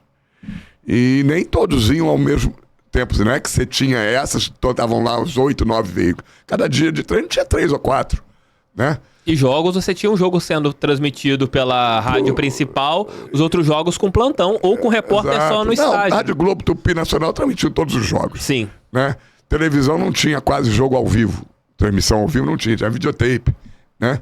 Depois que começou os jogos ao vivo, não tinha essa coisa aí, Campeonato Brasileiro, tudo que é jogo ao vivo, pay-per-view, não tinha nada disso. Você tinha que esperar, ou o resumão que tinha na TV. Não, ou a TVE que passava o tape 10 horas à noite. Exatamente. Ou então a Globo, muito eventualmente, transmitia um jogo aos domingos, né? Então mudou demais, não existia assessor de imprensa, não tinha banner. Tinha nada. Tinha nada. Eu, quando queria entrevistar um jogador, chegava pra ele, pô, você fala comigo, ou então amanhã posso ir na tua casa pra gente fazer uma entrevista maior. Era assim. Você via treino, todos os treinos, na beira do campo. Eu me lembro que o Zico, na Gávea, eu cobria Flamengo na Gávea, não tinha o Ninho do Urubu ainda, o Zico era o último a sair, ficava cobrando falta. Ele ficava ali 40 minutos, 1 hora depois do treino, todo mundo já foi tomar banho, e ele ficava ali com uma barreira móvel, cobrando falta. E eu ficava ali com o meu gravadorzinho ali na beira do campo, e ele sabia que eu estava esperando ele. Eu e outros repórteres. Mas vou te contar um episódio que foi super honesto, aconteceu. Tá ele cobrando falta e viu que eu estava esperando ele, claro. Tô ali parado olhando, ele... Cícero, tá querendo falar comigo? Aí eu disse, quero. Chega aqui. Entrei no campo e disse, olha só, eu vou cobrar mais umas 5 faltas, depois eu falo contigo. Vamos fazer uma aposta? Se eu errar uma das faltas, ele botava uma camisa pendurada no ângulo, tinha que acertar ali.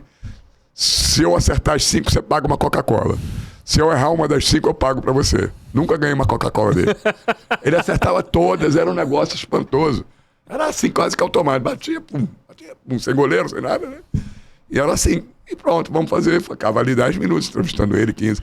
E quando os outros faziam, um dia era eu, outro dia era outro, era o Elcio Venâncio, outro dia era o Sidney Amaral, outro dia era não sei quem.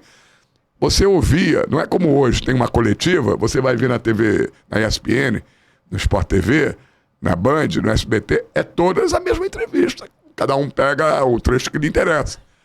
Naquele tempo, você ouvia o programa da Rádio Nacional, a minha entrevista, depois eu ouvia na Globo a do outro repórter que eu não ouvia a entrevista, totalmente diferente, perguntas diferentes. Então, cada entrevista era diferente. Não é pasteurizado como é hoje, todo mundo faz no mesmo momento, naquela coletiva, ou a zona mista é igual, né? Então mudou muito o jornalismo. Eu queria Hoje muito essa época. o jogador, como você falou, da base, já está treinado para não falar nada polêmico. É o tal do media training. Ele vai lá, você faz uma pergunta, ele responde qualquer pergunta com aquelas mesmas palavras, direcionando para o assunto que você falou. Então não se compromete nunca, né? Naquele tempo eu entrevistava Romário, Renato Gaúcho, Edmundo, Túlio Maravilha. Cada entrevista melhor que a outra. Era no tempo que o jogador dizia, meu Flamengo é favorito, pô. Vamos ganhar de 3 ou 4. O Túlio Maravilha dizendo, hoje eu vou meter 3 gols no Botafogo, no Vasco. Hoje você pergunta quem é favorito. O André foi chamado a atenção outro dia aí, o André do Fluminense, porque disse que o Fluminense era favorito contra o Flamengo. Acho que foi na final do Campeonato Carioca. Foi chamado a atenção pela diretoria, porque ele deu uma... Poderia incentivar o adversário, pelo amor de Deus. Dizer que porque é favorito. Naquele tempo o jogador falava o que sentia. Hoje o jogador não pode mais falar o que sente. Treinador, as entrevistas mais chatas que tem são as coletivas depois do jogo. Que o treinador não fala nada, não responde nada.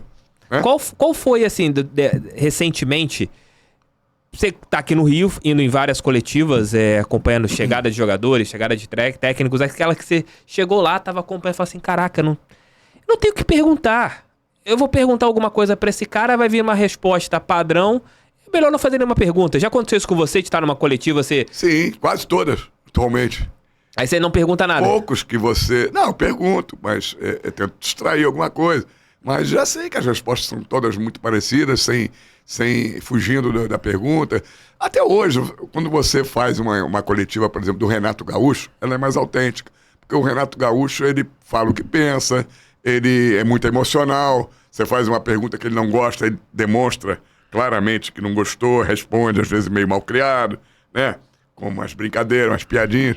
Os outros são aquilo ali, é o mesmo tom da entrevista, pode ser num jogo que ele ganhou, no jogo que ele perdeu, empatou, a pergunta é mais forte, se a pergunta é menos forte, é tudo mais ou menos igual, são muito enfadonhas, são chatas as entrevistas coletivas hoje. Concordo, né? concordo. Eu ainda consigo fazer uma entrevista um pouco melhor quando eu faço sozinho, quando eu marco e vou, fiz um Fernando Diniz, disse que queria dar uma entrevista para mim, fez uma participação ao vivo na ESPN há uns meses atrás e... com 1 hora no ar comigo. Mas mesmo assim, às vezes é ruim de você fazer uma coletiva, uma entrevista coletiva, não, algo privado com o jogador, quando leva assessor de imprensa, ó, cuidado com isso aqui, sim, os assessores de imprensa ficam praticamente ali ouvindo tudo, vigiando, muitas Se vezes... é ao vivo, dane-se, e muitas vezes depois vem falar contigo, olha, você não deveria ter perguntado isso. Isso aí, deixou o cara em maus lençóis. Isso, ele responde o que ele quiser.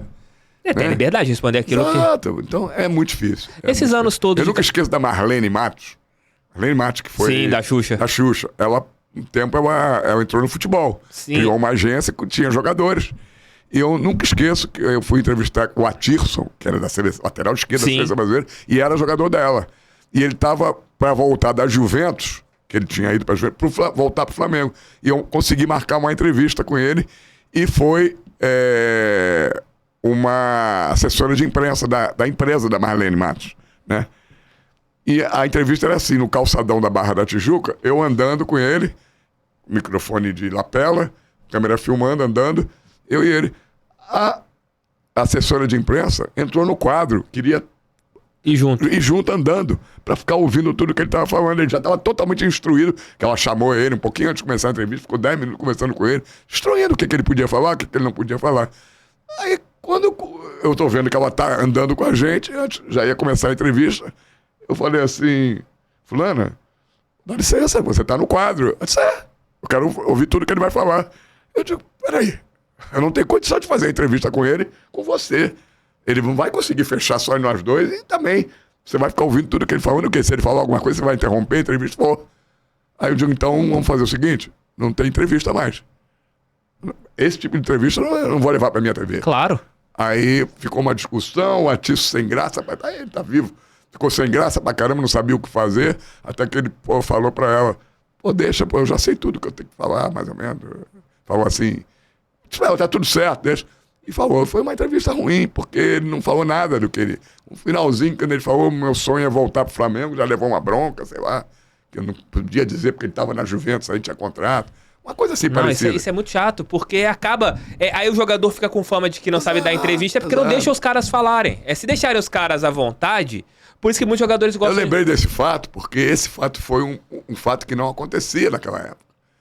Mas você vê a Marlene começou ali. Já começou. Já começou ali. Porque quando jogadores hoje... Acho que o podcast, ele acaba sendo o terror de quem quer blindar jogador. Porque o jogador vem pro podcast, ele começa a falar uma história, começa a falar outra. Daqui a pouco tá livre, tá falando tudo. Fica à vontade, tá se sentindo bem. Você vai colocar agora aqui algumas coisas que você fez, que são sensacionais. Gabi, coloca pra mim Ratos de Praia. Coloca aqui na tela Ratos de Praia, que entra mais ou menos aquilo que você falou, né?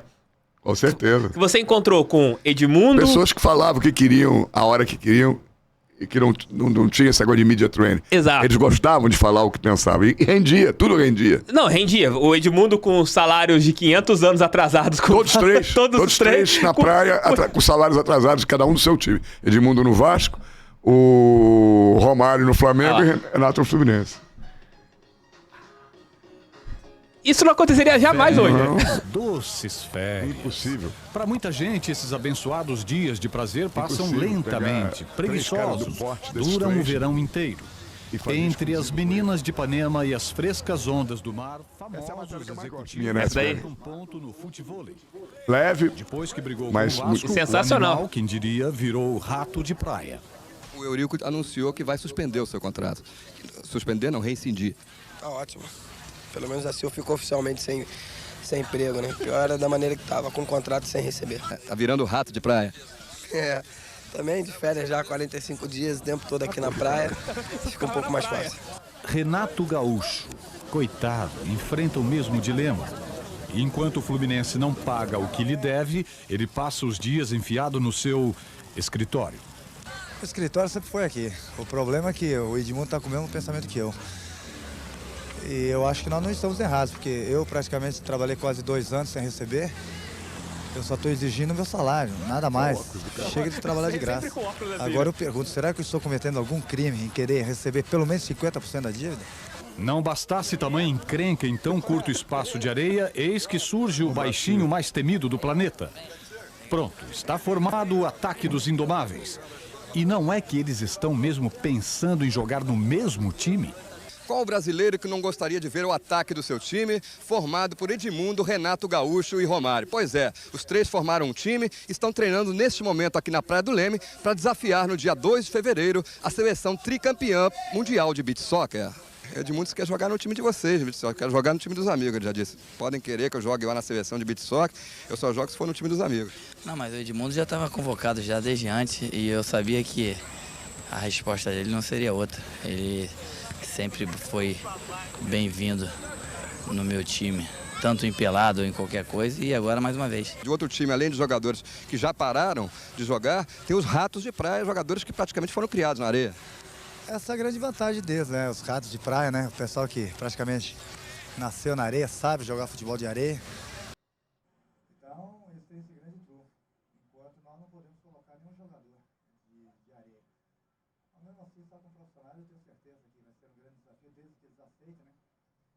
Sei que eles pipoquem. Se eles estiverem pipocando, aí é outra história. Jogar contra japonês é mole. Quero ver jogar contra os rivais deles aqui do Brasil. Tá valendo alguma coisa? Uma aposta foi lançada? Se vocês quiserem aposta, não vai ter problema algum. Desse lado, com certeza, a caixa forte. Mas os feras estão lá, aqui somos ferinhas. Tá bom, o Renato Edmundo chamando lá pra jogar. Valeu, vamos lá. Edmundo, o que foi, Edmundo? O Edmundo querendo que eu saia. Quando você puder aí, a gente conversa. Não, vamos ver você jogar aí. Olhar. É difícil ver. Vem cá. Ver esses três juntos, Edmundo, Romário e Renato, acho que só aqui mesmo na praia, né? Só aqui. E na noite? De manhã e tarde de noite. Os três juntos. Vamos ver vocês três aí, então. 3 bagaços. Enquanto os 3 bagaços dão duro lá na areia, os torcedores aqui na terra ficam imaginando como seria um time que somasse tanto talento e malandragem. Tinha que ser o ataque do Mengão. Que maluco eu achei. Logo junto, logo pra acabar logo o campeonatão aí. Mas será que não ia dar muito problema os três juntos, não? Ia dar nada, ia fortalecer o Flamengão. Gosto mais do Renato Gaúcho. Legal porque acho que é com uma descontração, né? De vê-los aqui, que ver no Maracanã. E aí na areia, eles jogam mesmo ou é só no campo que eles jogam bola? Não sei. Sabe? Teu negócio também é prancha, é surf, não é nada de bola não. Surf, o negócio é surf, não ligo pra bola. Você também não. O negócio é só beber água. Muito bom. Essa matéria, junto com o Rato de Escritório, né? Mulher bonita, mar, shopping. Abraço. Porque Valdemar são as duas com mais acesso na história do canal, parece. Do canal. É. Não, isso é sensacional. Essa matéria tem tudo. Tem. Que é uma sopa de anos 90 ali. Que a gente tava falando agora há pouco a respeito das entradas com jogadores. Os caras falavam que eles queriam. Descontração total. Descontração, na praia. Na praia. Hoje, olha só, Renato Gaúcho é um treinador famoso. Sim. Pô, o outro é senador, Romário. E o Edmundo, comentarista de televisão. Aonde que você vai achar 3 caras desse nível, que hoje seria quem? Gabigol, Rascaeta, sei lá quem... Cano, pegando um de cada time, né? Um ali tava no Vasco, E vamos o colocar... Tiquinho Soares. O Tiquinho. Onde você vai pegar os caras sozinhos, numa praia, sem receber, falando o que pensa? Dá mais. Não, se você pega um cara desse aí que tem assessor de imprensa pra falar, o assessor já... Pô, Cícero, tá querendo me ferrar, não sei... Exato. O clube já te liga, pô, tá querendo... O jogador não ia topar falar. Se eu encontro o Tiquinho Soares ali na praia de Ipanema, ele ia dizer, não posso falar, só posso falar lá com a camisa do clube. Senão é um outro futebol em relação a tudo. Tudo. O futebol é outra vida, é outro mundo, é outro jornalismo esportivo. Desses caras aí, você tem várias histórias com o Renato. O Renato talvez seja o cara que você tenha... For escrever um livro, você tem talvez... Tem história com os 3, muitas histórias com os 3. Eu já falei, meus amigos falam, pô, escreve um livro, vai fazer sucesso sobre os bastidores do futebol. O Renato Gaúcho foi um dia já foi alguns bolas da vez, e ele sempre, quando vai no bola da vez, ele pede... Pra você que eu vá. Ele pede pra TV, pra produção, só, eu vou, mas o Cícero tem que estar presente. Num desses, que ele foi a São Paulo, eu falei, eu tenho muitas histórias com o Renato Gaúcho, mas não posso contar nenhuma, porque são todas proibidas. Eu vou contar no meu livro. Até contei uma que eu podia lá. Falei, vou contar no meu livro. Aí o Renato falou assim, escreve mesmo teu livro. Você vai ficar rico com o livro, mas eu vou tomar tudo teu na justiça. Qual história que você pode contar do Renato para menores para maiores, para menores e para maiores? Qual que você tem boa dele? É uma que se passou, foi a que eu contei no programa. Se passou, eu fui fazer Jogos do Brasil, 2 amistosos. Primeiro foi Brasil e Inglaterra, lá em Wembley, no antigo Wembley, e o outro Brasil e Milan, uma das poucas vezes que o Brasil jogou contra clube. O Milan era o maior time da Europa. Dos anos 90 ali, né? Exato. Isso aí acho que foi em 92. 92, isso mesmo. 92. O Brasil empatou com a Inglaterra 1-1. Charles Guerreiro, que era do Flamengo, jogou. O Zagallo era o técnico. Em Wembley, né? E ganhou de 1-0 do Milan, gol de Careca, lá no San Siro. E aí, depois do jogo, tinha um antigo churrascaria Porcão, tava na moda, tinha em tudo que é lugar, tinha uma em Milão, que era de brasileiros, né? E o gerente, o Renato, era muito amigo de jogadores, tudo. E para comemorar a vitória de 1-0 contra o Milan, quebrando uma invencibilidade de acho que 60 jogos que o Milan não perdia, fecharam o Porcão e chamaram a delegação brasileira junto com os jornalistas e amigas e amigos dos jogadores, né? Só para brasileiros. Estavam lá modelos, o Renato tinha jogado na Roma. Então estavam vários modelos brasileiros que estavam trabalhando na Itália, estavam jogadores, comissão técnica e tal. E, em determinado momento, o Renato estava numa mesa com Careca, André Cruz e não me lembro mais quem. Eu estava com o Branco é muito meu amigo. Estava eu, o Branco e Denis Menezes tomando um vinho numa outra mesa. E esses jogadores. E eu tô vendo daqui a pouco uma gritaria, uma discussão. Eu digo, porra, o que é isso? Eu olhei na mesa do Renato. O Renato dando um esporro no gerente, ou no maître, gritando. Aí eu levantei e fui lá ver o que estava acontecendo. O que aconteceu? O maître pegou a garrafa de vinho que estava na mesa do Renato e levou para uma outra mesa que tinha um cara de terno e gravata e duas mulheres lindas ali. Mas não tinha nada a ver com os brasileiros. né? Ninguém sabia quem eram aquelas pessoas. O cara de terno e gravata e 2 mulheres, uma outra mesa. O Metri foi lá e pegou a garrafa e levou e serviu a ele. E as mulheres. E o Renato deu uns pontos. Ficou puto. Que porra é essa? Vem aqui, pega minha... Não pede nem autorização pra pegar minha garrafa de vinho e levar pro cara? Aí o cara falou, pô, ele mandou. Disse, pô, ele manda e tu vem aqui e faz. Aí o Renato levantou e falou pro cara, o cara era italiano. Tava ali, tomar satisfação. Começou uma discussão feia pra caramba, que o Renato falou, quem é você pra pegar minha garrafa de vinho? Por que não pediu pelo menos? Aí o cara, eu mando aqui na cidade, faço o que eu quiser. E é isso mesmo. Aí nego querendo tirar o Renato, o Metri, o gerente. Pô, eu disse, pô, Renato, pelo amor de Deus. O cara era da máfia. O cara era o cara da máfia, pô. E o Renato falou, o cara falou, pô, tu é gringo aqui. Aí o Renato falou, gringo é você, que isso aqui é uma festa fechada de brasileiros. E você que é o gringo aqui. Ameaçou brigar com o cara, bater no cara, uma confusão danada. Conseguiram convencer o cara a ir embora. E o cara foi embora. E todo mundo falando depois do restaurante, por muito menos o cara já mandou matar gente, por muito menos, cara. Como é que tu for o cara da máfia? Renato no dia seguinte volta pro Brasil e acerta em qualquer time. Não sei se foi coincidência, depois saiu da Roma, né? Então... Essa é uma das poucas histórias que eu posso contar do Renato. Pra menores, né? As outras só pra maiores mesmo. Vai estar no livro se eu escrever. Tem que ter no livro. Eu falei pro Renato, tem umas 5 histórias que eu vou contar no livro pra você. Foi quando ele disse, vou tomar tudo teu na justiça. já garante o processo antes, separa um percentual. Renato, 50% do faturamento é seu. Recentemente, o Renato até hoje me deu bem com ele, tem o WhatsApp dele. Ele não tinha mídia social até pouco tempo atrás. Sim. Mas acho que nem ele que cuida, né? Quem cuida é acho que é a filha dele que deve cuidar. Mas agora ele tem WhatsApp e tudo. Ah, legal. Um belo dia eu tô em casa, isso foi ano passado. Ele era técnico do Flamengo. Foi 1 ano e pouco atrás. Isso. Eu recebo um telefonema.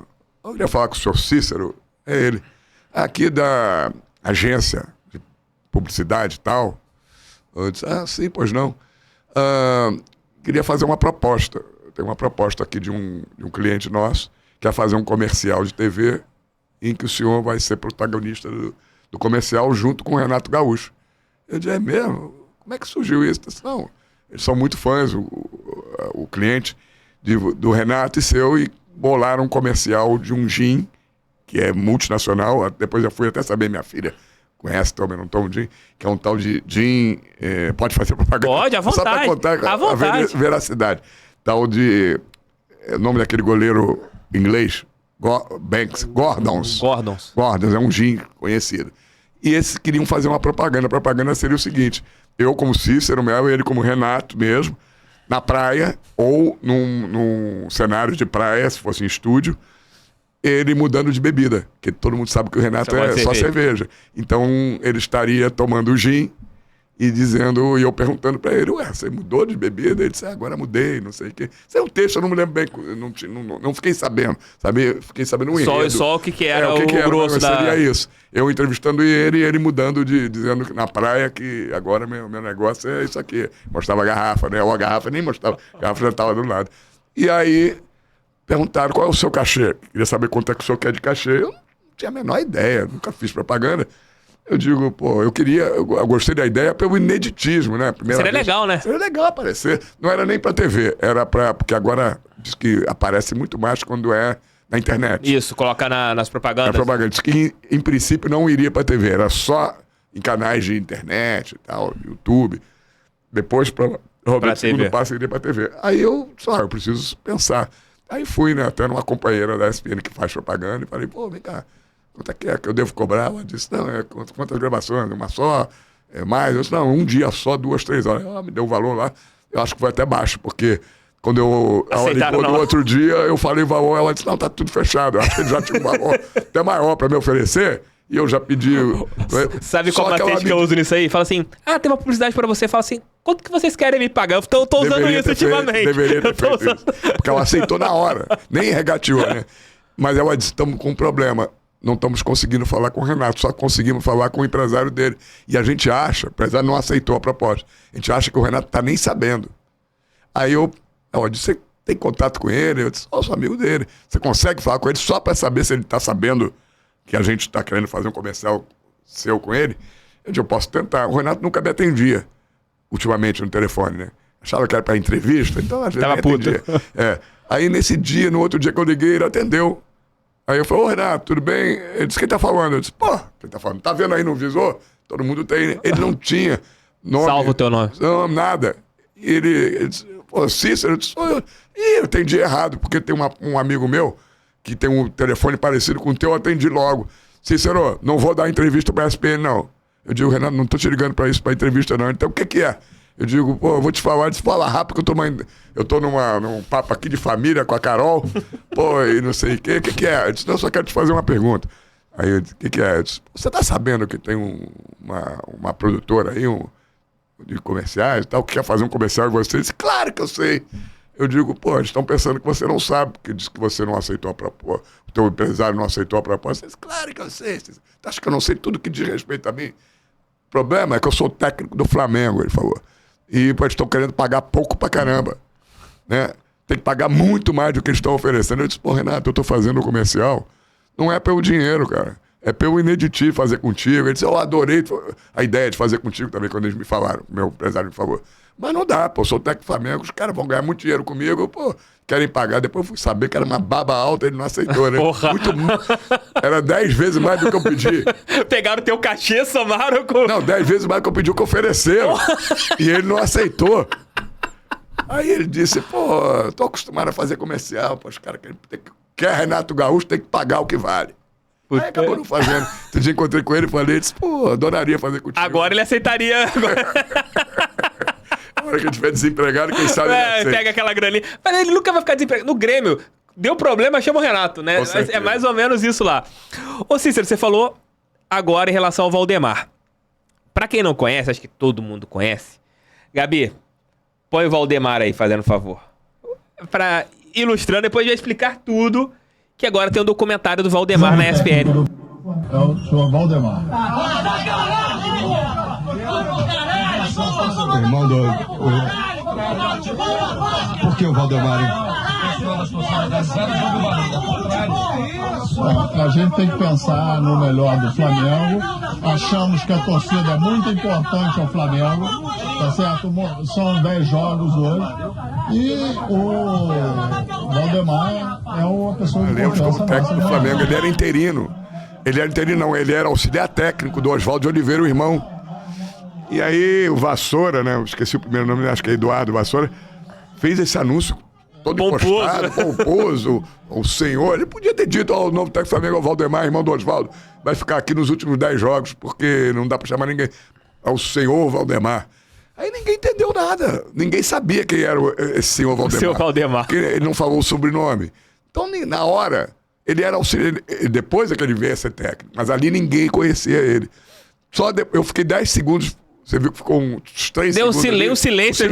Porque todo mundo pensando, quem é esse cara? Será que é um técnico estrangeiro? Então, se fosse hoje, era algum português. Exato. Fosse hoje, seria um português. Português sei lá, treinou belenense. Exatamente. Aí, pô, a pergunta foi a pergunta mais curta da minha carreira. 3 palavras. Por que Valdemar? E a que mais repercutiu até hoje, mais polêmica, virou meme. Né? E saiu no Reflexo. É uma das poucas perguntas que eu não pensei para fazer. Geralmente você pensa, o cara tá respondendo uma coisa, aconteceu um fato no jogo que você já pensa, vou fazer uma pergunta em cima disso. Eu não pensei, saiu no Reflexo, porque ninguém... Você viu que estava nos outros repórteres, ninguém perguntou, Foi no Reflexo. E até hoje, passaram 20 anos, até hoje eu estou andando na rua, de vez em quando eu ouço do outro lado da calçada. E aí, Cícero, por que Valdemar? Às vezes tá num garrafamento, o cara abre o vidro. Cícero, por que Valdemar? Essas brincadeiras, gente que viu, marcou muito, né?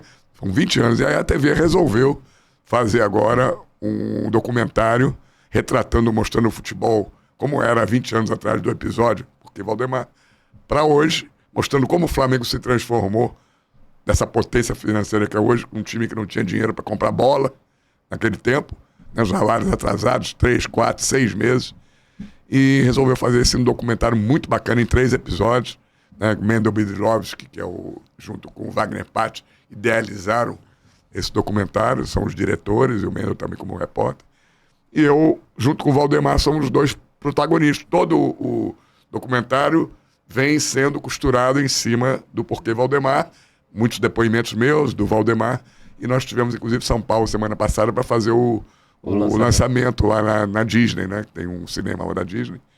E nós fomos lá participar do lançamento. E já o primeiro já foi no sábado passado, para quem tem ESPN. Os 2 próximos, 2 sábados seguintes, né? Mas para quem tem o Star Plus, já tá uns 3 lá. Ô Cícero, e o Valdemar com você na época e agora? Como que é? Ele aceitou bem esse meme, aceitou bem a situação toda? Eu não falei com ele depois disso, praticamente. No dia, eu só via falar com ele depois, na sequência, quando ele virou mesmo treinador. E aí no documentário aparecem várias entrevistas minhas. Ele sempre foi um cara educado, respeitoso, nunca falou um A. Agora eu fui saber, estando com ele, viajamos para São Paulo, que ele nunca tinha visto.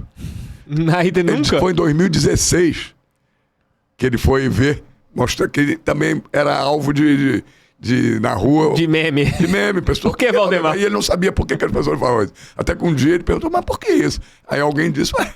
Você não conhece? Não conhece, mostraram o vídeo pra ele, diz ele que só foi conhecer isso em 2016. Caraca, muito bom. E aí eu pedi desculpas pra ele lá no reencontro que a gente teve, até fizeram uma materinha do lançamento, né? E a gente junto, e eu peço desculpa porque tá no documentário, na hora que me entrevistaram, agora, ano passado, demorou 1 ano para fazer esse documentário, para ser lançado exatamente quando eu completava 20 anos, que foi agora em outubro. Aí, quando me perguntaram, retratando o momento, eu falei assim, pô, eu não sabia quem era essa porra de Valdemar. E apareceu no documentário, né? Caraca. Ele vendo e eu vendo. Aí eu fiquei com uma vergonha, né? Como se fosse um menosprezo total pela pessoa. Eu falei pra ele, ó, não foi com intenção de menosprezar, de rebaixar, foi uma reação. Uma expressão. Uma expressão de uma reação, eu gosto muito de você. Aí, não, entendi perfeitamente. É que na época ele era só o irmão do Oswaldo. Só o irmão do Oswaldo. E mesmo assim ninguém conhecia. Exatamente. Não, e o Oswaldo há algum tempo, tem 20 anos, 3 anos antes, ninguém conheceu o Oswaldo também. Também, você vê como é que é a vida. O Oswaldo era auxiliar do Luxemburgo. Sim. E foi guindado a técnico na saída do Luxemburgo. Não, mas o Oswaldo tem uma história interessante, que o Oswaldo entra no lugar do Luxo em 99, se eu não me engano, ele é demitido, acho que entra o Evaristo não dá certo, ao São Paulo, o Corinthians, traz o Oswaldo de novo, aí o Oswaldo ganha o Mundial. E aí a carreira foi parecida do irmão, porque o irmão evitou o rebaixamento, foi pra final da Copa do Brasil, tiraram ele da final da Copa do Brasil, botaram o Ney Franco. O Ney Franco, pô, perdeu pra ele. Olha como é que é o futebol. O Ney Franco perdeu, era o técnico do Ipatinga. Perdeu na semifinal pro Flamengo, que o técnico era o Valdemar. O Ney Franco e aí mandaram embora o Valdemar pra contratar o Ney Franco. O Ney Franco teve aqui no podcast semana passada. Foi campeão. Foi campeão. Ele contou a história. Ele falou que o Kleber Leite vai lá no vestiário depois do jogo, ó, vou te contratar. Porque o Ipatinga era uma surpresa. Sim. No campeonato, no Brasil. Tinha um futebol bonito, tanto que o Flamengo trouxe vários jogadores. 6 jogadores. Vários Paulinho jogadores. é o que eu me lembro mais. Tinha o mais conhecido, era um... Walter Minhoca. Minhoca, meio campo. Tinha até talento, mas não deu certo. Um atacante que eu não lembro o nome, um lateral. Pô, trouxeram vários jogadores do Ipatinga. Pelo menos uns 5 ou 6. Aí ele conta que chega na final ali, vai o Kleber Leite, você vai pro Flamengo, tá? Vou te contratar. Aí manda embora o Valdemar. Coitado do Valdemar. Muitos torcedores que não são flamenguistas falam que existe a Flapress. E você tá 40 anos na mídia. Você acha que existe a Flapress? Você acha que a imprensa, ela meio que, quando é uma situação do Flamengo, tenta... A gente tá vendo agora com a chegada do Tite. Foram várias matérias, o Tite pode levar o Flamengo ao título brasileiro, o Tite pode levar o Flamengo ao título brasileiro, e acabam não fazendo isso com os outros clubes. Você estando no meio, a esse tempo todo, às vezes você fala assim, caraca, isso aqui tá um pouco exagerado, não é tanto assim, vamos tentar dar uma mudada nisso aqui, gente, porque tá parecendo que a gente tá puxando a sardinha para um lado. Você encara que existe um pouquinho de Flapress? Olha, se é que existe Flapress, o título Flapress, não é que existe uma organização chamada Flapress que fica só favorecendo o Flamengo, só dando notícias boas e só noticiando o Flamengo. Mas é a lei natural das coisas. A torcida do Flamengo é a maior. Se por ela ser a maior, ela é a maior também no jornalismo. Por quê? A maioria dos jornalistas que trabalham no Rio de Janeiro torcem pelo Flamengo. A proporção que tem na vida real de torcedores também tem dentro do jornalismo. Você tem uma torcida do Flamengo, depois de torcedores jornalistas vascaínos, depois Fluminense, Botafogo é assim que funciona.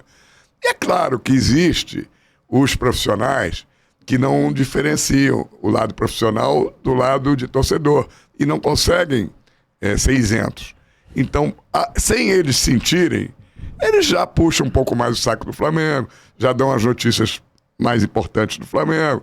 Primeiro que o Flamengo tem que estar em tudo que é noticiário, porque é o que vende, seja na televisão, na rádio. Na boa ou na má fase, né? Na boa ou na fase, você tem audiência quando você, a não ser que você tenha um canal direcionado.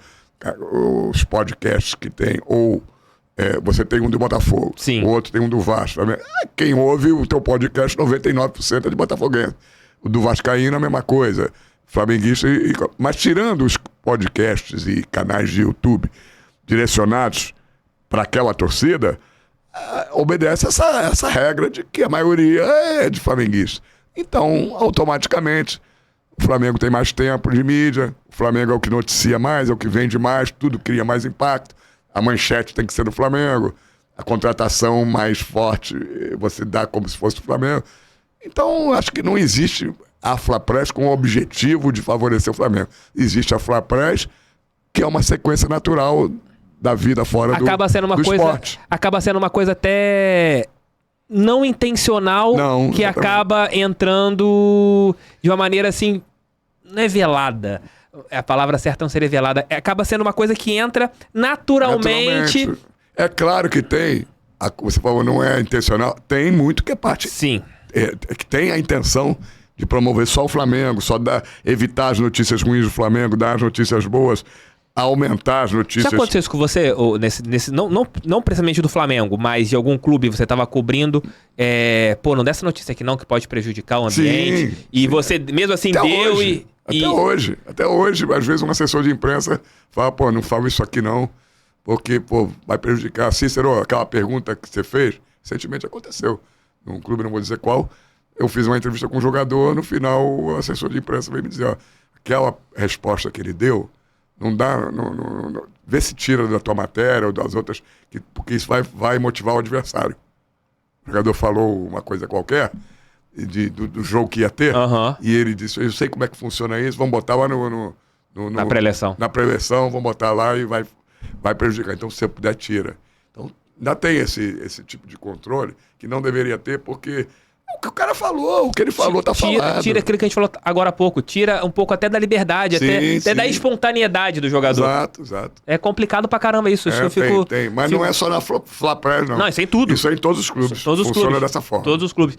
Cícero, tô olhando a hora que o papo tá tão bom que eu ficava aqui... Não, vamos, se precisar passar um pouquinho, passa mais uns 10 minutos do que foi combinado. Ô Cícero, nesses anos todos assim que eu te vejo, eu sinto que você é um cara que é muito espontâneo na maneira que você trabalha. Eu falo no vídeo, no ar, o que eu converso com meus amigos no bar. Que a gente tava conversando. Exatamente como eu falo, a minha forma de linguagem é exatamente a que eu uso. Eu sempre penso que quem está em casa vendo é como se ele estivesse ali sentado no sofá dele, mas num bar, ouvindo ali outras pessoas darem opinião, e ele não discorda, e ele concorda. Então eu procuro fazer parte... como se eu estivesse dirigindo aquela pessoa, como se estivesse, não, estou me dirigindo, mas com a linguagem que eu falaria se estivesse com a pessoa ali. Eu vou te falar, futebol é isso, falar de esporte é isso. O povo que gosta de futebol gosta que você fale a língua que ele... gosta de um cara impostadinho, bonitinho, sem piscar. Quando vejo um repórter novo, que ele tá nervoso, eu sei que tá nervoso, tá assim, olhando pra câmera, não pisca, não mexe um músculo, tá nervoso. Isso aí atrapalha muito, porque o cara que está em casa percebe. E não vê a autenticidade, não vê a descontração. Não, e não dá a identificação que é necessária. Você não tem a identificação do profissional. Eu acho que uma das razões vamos dizer, entre aspas, meu sucesso com um público torcedor de futebol é isso. Eles me veem como um cara isento, como um cara que está no meio da mídia, mas que fala a linguagem deles. Então, toda hora eu chego, se um dia você sair comigo num Fla-Flu, estiver ali rodando, que eu faço muito povo fala, você vai ver a quantidade de gente que quer tirar selfie, ou que vem só para dizer... Eu vejo isso no Newton Santos, quando você joga os Botafogo, a torcida sempre tira foto com você ali, com o maior carinho. Essa identificação, basicamente, por causa da isenção profissional e da identificação na forma de falar, o conteúdo, o jeito de falar. Nesses anos todos, já teve algum personagem que te decepcionou? Que você tinha uma visão antes de bater um papo, de entrevistar, de estar ali com ele, aí chega a pessoa te tratou mal, a pessoa te menosprezou, teve algum personagem? Vários. Tem algum que você pode falar? Posso falar porque eu já falei em outros podcasts, em outros lives, tem alguns personagens do futebol que eu não gosto, e eles vão saber, porque a primeira coisa no podcast, o outro que eu participei, já foram falar com o cara. Então, tem alguns personagens que eu não gosto, e eu tenho o direito de não gostar, como o cara tem o direito de não gostar do meu trabalho, né? Eu não gosto, não gosto da figura, do jeito de falar, da forma como trata os profissionais de imprensa de alguns, como o Dunga, né? Que eu acho um despreparado, sempre foi. Eu gostava dele como jogador, mas passei a não gostar quando tive que trabalhar, entrevistá-lo como treinador na seleção brasileira, principalmente, que eu acho despreparado para uma função, um cargo de treinador, quanto mais de seleção. Vanderlei Luxemburgo, que é um cara complicado, muito difícil de se trabalhar com ele, gosta de pisar no pé de pessoas novas, menosprezar, gosta de usar os mais velhos para intimidar assim, os mais novos. Você pegou ele na época do Flamengo lá? Sempre foi assim. Não mudou nada? Não mudou nada. A minha piorou com a idade. Então, algumas pessoas que me decepcionaram muito, quando eu fui obrigado a trabalhar com eles, esses dois, cito, Dunga e Luxemburgo, o Filipão, que todo mundo diz, não tem nada contra ele, o Filipão, eu sempre falo, o Filipão, ele é aquele gaúcho de bombacha. Ele é tosco. Ele ganhou muito dinheiro, conheceu o mundo todo, trabalhou inclusive fora, em Portugal, em outros lugares, mas ele continua sendo aquele gaúcho do interior. Não que seja ruim, mas ele não, quando ele fala uma coisa que você pensa que ele está te agredindo, não é puramente agressão, é o jeito dele.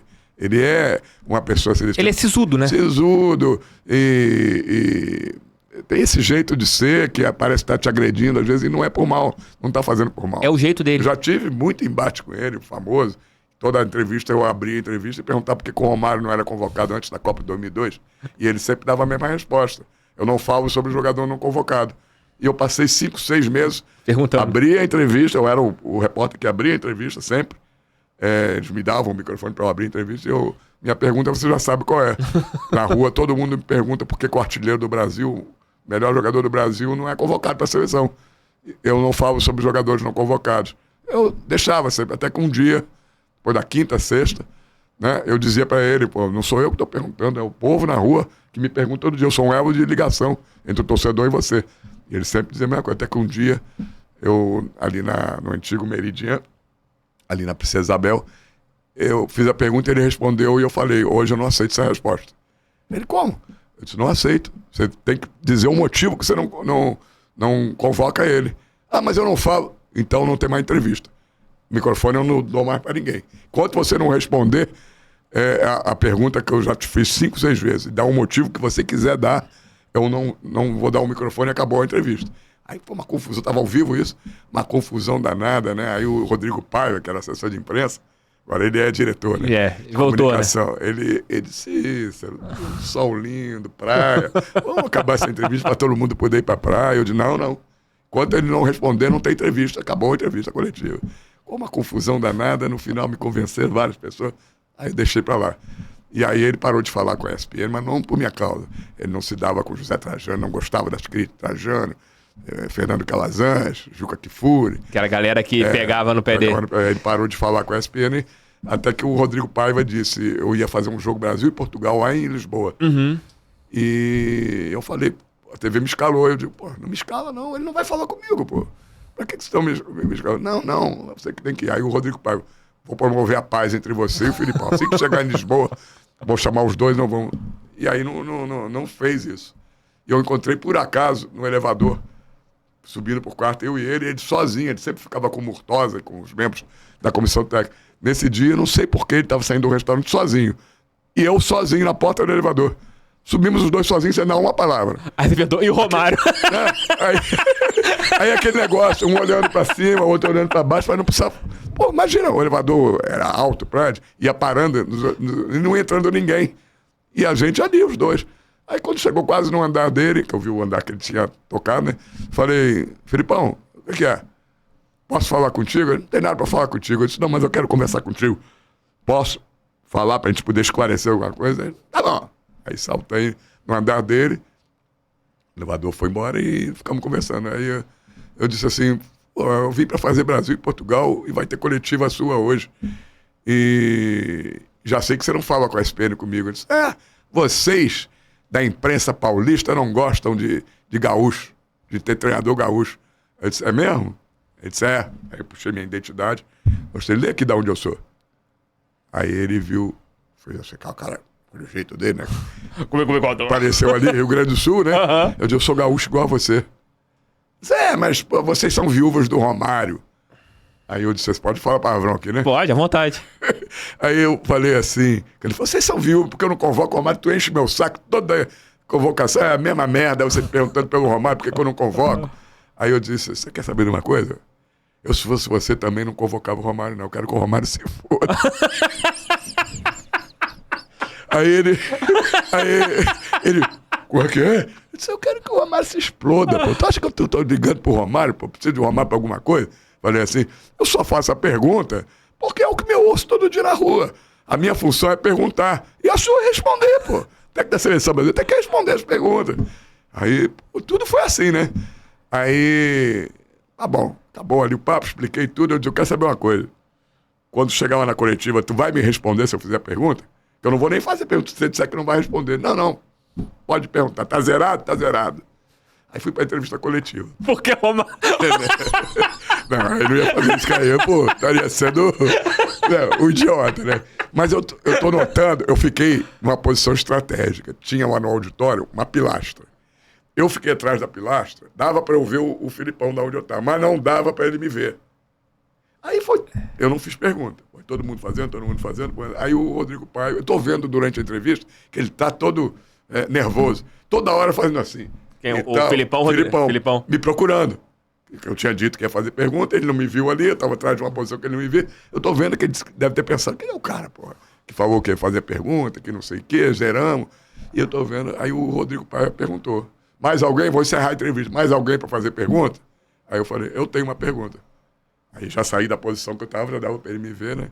Aí fiz uma pergunta normal. Do jogo? Do jogo, qualquer coisa ele respondeu. Quando eu acabou de responder, eu ainda perguntou, Cícero, tem mais alguma pergunta? Pode fazer se quiser. Aí eu fiz mais uma pergunta, também nada a ver com o Romário. E ali ficou tudo bem. Eu não fui à Copa. Por algum motivo também, como eu te falei, não fui à Copa. Ele chegou campeão mundial, quer dizer, ele ganhou a Copa sem Romário. Se ele perde a Copa, ele ia ser... Execrado por não ter levado o Romário. Aí teve uma homenagem a todos os campeões do mundo na CBF. Ele, Zagallo, todos que foram campeões do mundo, né? Aí eu tava lá fazendo reportagem. Ele chegou, né? Eu não tinha mais falado com ele depois daquele papo do elevador e tal. Aí ele chegou, ele passou, Filipão, parabéns aí pela conquista da Copa. Você estava certo de não levar o Romário. Aí ele, pô, muito obrigado, não sei o que. Aí pronto, acabou, né? Todas as entrevistas que ele deu como técnico dos outros clubes que ele passou, sempre foi muito legal. E ele é um dos poucos, que eu sou, você falou, né, agora de ser antigo, ele não conhece quase mais ninguém. Então, a última entrevista que eu fiz com ele foi na estreia dele no Atlético Mineiro contra o Fluminense, lá na sua cidade. Lá em Volta Redonda. Volta Redonda. E eu fiz a primeira pergunta, todo mundo pediu para eu abrir, eu fiz uma pergunta, tal, legal, e ele respondeu falando, Cícero, boa pergunta, não sei o quê. Quer dizer, é um dos poucos repórteres atuais que ele conhece, que ele conhece, né? Porque é do tempo dele, da carreira dele. Hoje só tem garotada trabalhando, né? Não tem mais repórter antigo. Quase todos pararam ou viraram comentarista, né?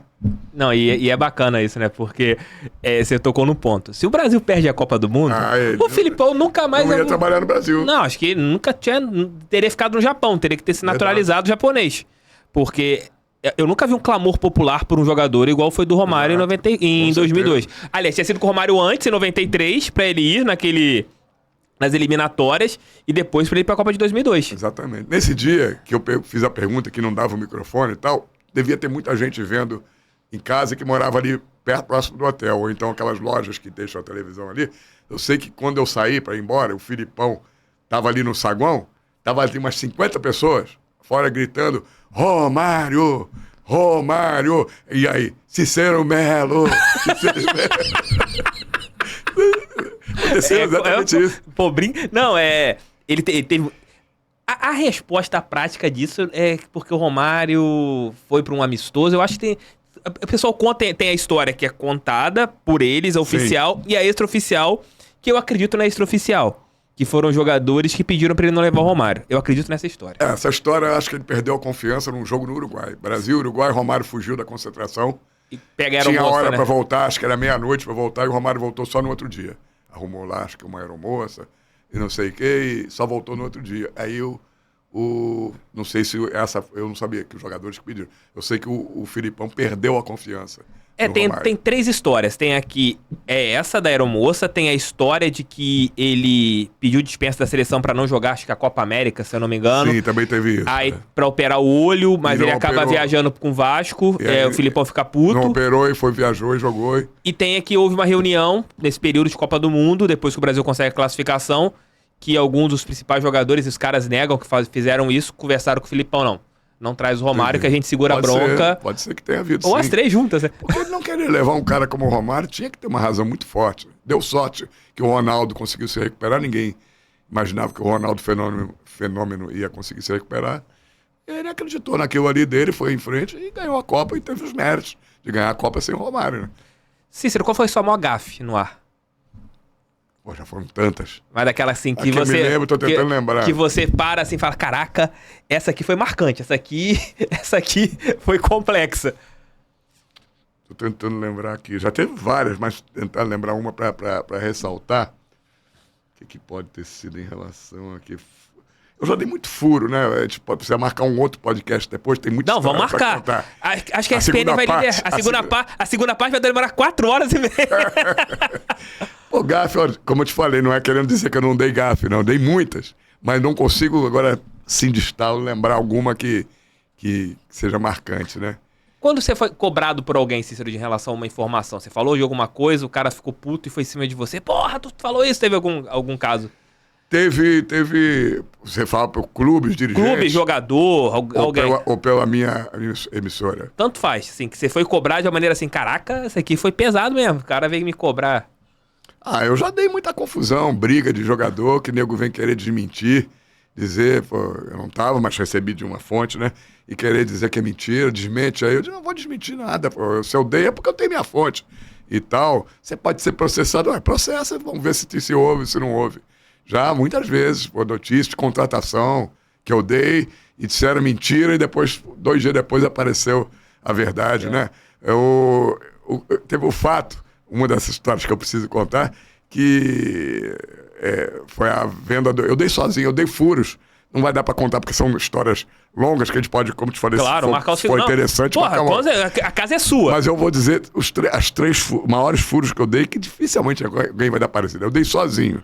A venda do Romário pro PSV da Holanda, quando ninguém imaginava que um jogador brasileiro pudesse ir pra Holanda. Não era usual. O jogador ia pra Itália ou pra Portugal, no máximo, Espanha, de vez em quando. Eu dei sozinho, é uma história longa e divertida, tem muita coisa pra contar. Dei sozinho. Dei a venda sozinho do Renato Gaúcho pra Roma, dele e do Andrade. Eu dei sozinho. E teve coisas de policial, de filme policial, de seguir carro, de não sei o quê. E dei a maior de todos, o maior furo que eu dei na minha carreira foi a venda do Bebeto do Flamengo pro Vasco, que provocou a ida dos dirigentes do Flamengo com a minha notícia 3 horas da manhã na concentração do Brasil, na Granja Comari, para acordar o Bebeto, saber se era verdade, que ele tinha assinado o contrato com o Vasco. E eu dei sozinho, ninguém acreditou e confirmou 2 dias depois, 1 dia depois. Cara, o Eurico Miranda, ele teve... Que o Vasco depositou o dinheiro na federação. Não, o Eurico, ele teve muito culhão naquele...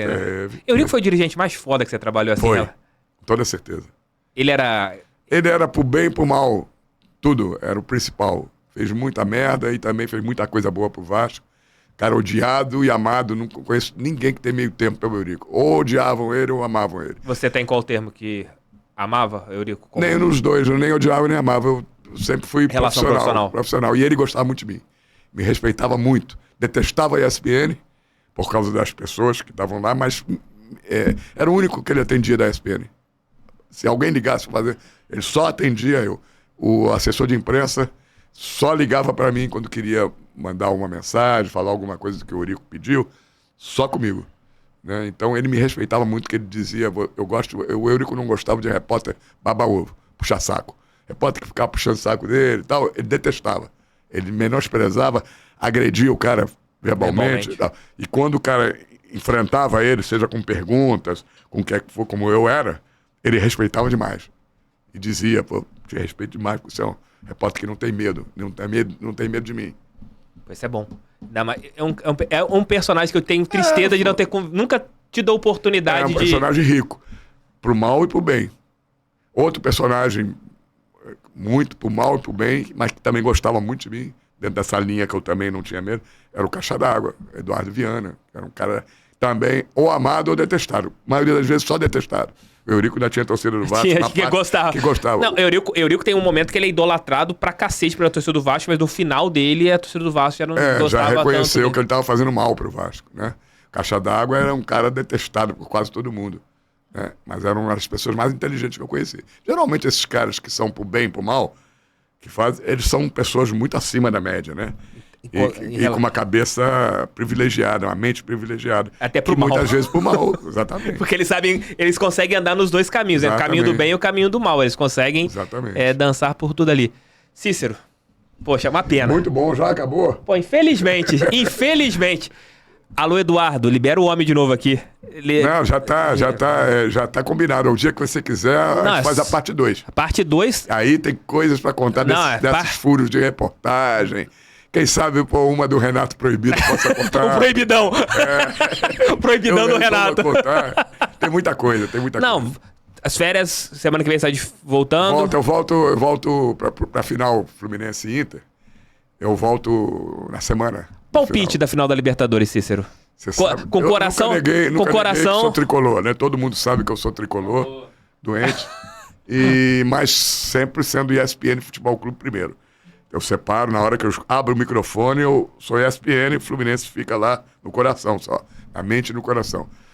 Eu tô preocupado com esse jogo, porque eu tô vendo um oba-oba tão grande, não só da maioria da torcida do Fluminense, dizendo agora não tem como tirar o título, campeão, Maracanã, e principalmente jornalistas, que não são Fluminense, dando o Fluminense campeão. Tô cansado, meus amigos. Fui lá em São Paulo, vi vários dizendo, 3-0 Fluminense, 4-0 Fluminense, 4-1, vai ser um passeio, vai ser um chocolate. Então, tudo isso, essa coisa, o Fluminense está entrando com uma pressão muito grande de ser o favorito absoluto. Se fosse um Fluminense Palmeiras, ia dividir. Palmeiras acho que ia ter até um favoritismo maior pelo tudo que ele representa nos últimos anos. Né? Agora, sendo o Boca não ganhou de ninguém, ganhou só nos pênaltis todo mundo. O futebol argentino está em uma fase decadente há muito tempo financeiramente, né? A pressão e a responsabilidade está muito grande para cima do Fluminense. Está maior do que quando foi com a LDU. Que a LDU foi o primeiro título que o Fluminense disputou de uma final de Libertadores contra um time que era considerado bom, mas de um centro que não se compara com o Brasil. Mas agora não. Agora a responsabilidade... E eu estou preocupado com isso. Eu gostaria, claro, que eu quero que o Fluminense seja campeão, mas estou preocupado porque eu não sei como é que esse time vai se comportar em campo com um time que tem tanta história, tanta camisa e que vai fazer tudo para levar para os pênaltis, porque tem um goleiro que é o melhor goleiro do mundo. Ou achar um gol e segurar de qualquer jeito. Ou mesmo segurar um empate que eles acham, eles têm certeza que se for para os pênaltis eles não perdem. Botafogo campeão brasileiro? Estou torcendo para o Botafogo ser campeão brasileiro e acho que a partir do momento da demissão do Bruno Lage, o Botafogo retoma o caminho que estava inicialmente com o Luiz Castro. Acho que o Botafogo já no jogo contra o Fluminense voltou a ser aquele Botafogo que todos conheceram. O Lúcio Flávio, junto com o Joel Carli, então não chegaram para inventar nada, estão simplesmente colocando o time titular e o estilo de jogo, forma de atuar que tinha antes, e o Botafogo não desaprendeu de jogar. Então eu acho que agora com a vitória do Fluminense foi uma vitória emblemática, porque é a retomada do Botafogo para ser campeão. Eu acredito que o Botafogo vai ser campeão, inclusive, pelo menos umas 2 rodadas de antecipação. Deu shows. Então, tô na torcida pelo Botafogo. Se não fosse Fluminense, seria Botafogo. Sério? Se é que alguém pode dizer que tem segundo time, seria talvez o meu segundo time. E olha que eu detestava o Botafogo quando eu era garoto. Caramba. Porque o Botafogo ganhava tudo, 67, 68. Era o auge que eu acompanhava futebol com garoto. E ganhava todos os jogos do Fluminense. Foi bicampeão da Taça Guanabara e Carioca. E era um timaço. E eu tinha um horror. Quando eu falava em Botafogo, eu tremia. E, no entanto, com o passar do tempo, eu passei a gostar do Botafogo. E hoje, quando o Fluminense não joga, eu torço pro Botafogo. Pô, que legal. Fico feliz. Fico feliz. Mas é verdade, não é pra fazer média, não. Cícero, redes sociais, a galera quiser te seguir. Não tenho. Tem Instagram? Nada. E é verdade, não é porque eu não queira receber nada, não. Eu não tenho. Adotei a política de não ter redes sociais. Política do Renato Gaúcho. Talvez. Não sei se agora ele já tem, eu não tenho.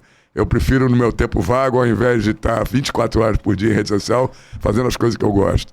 NBA, que eu sou um fanático por NBA, né? Sou Detroit Pistons doente.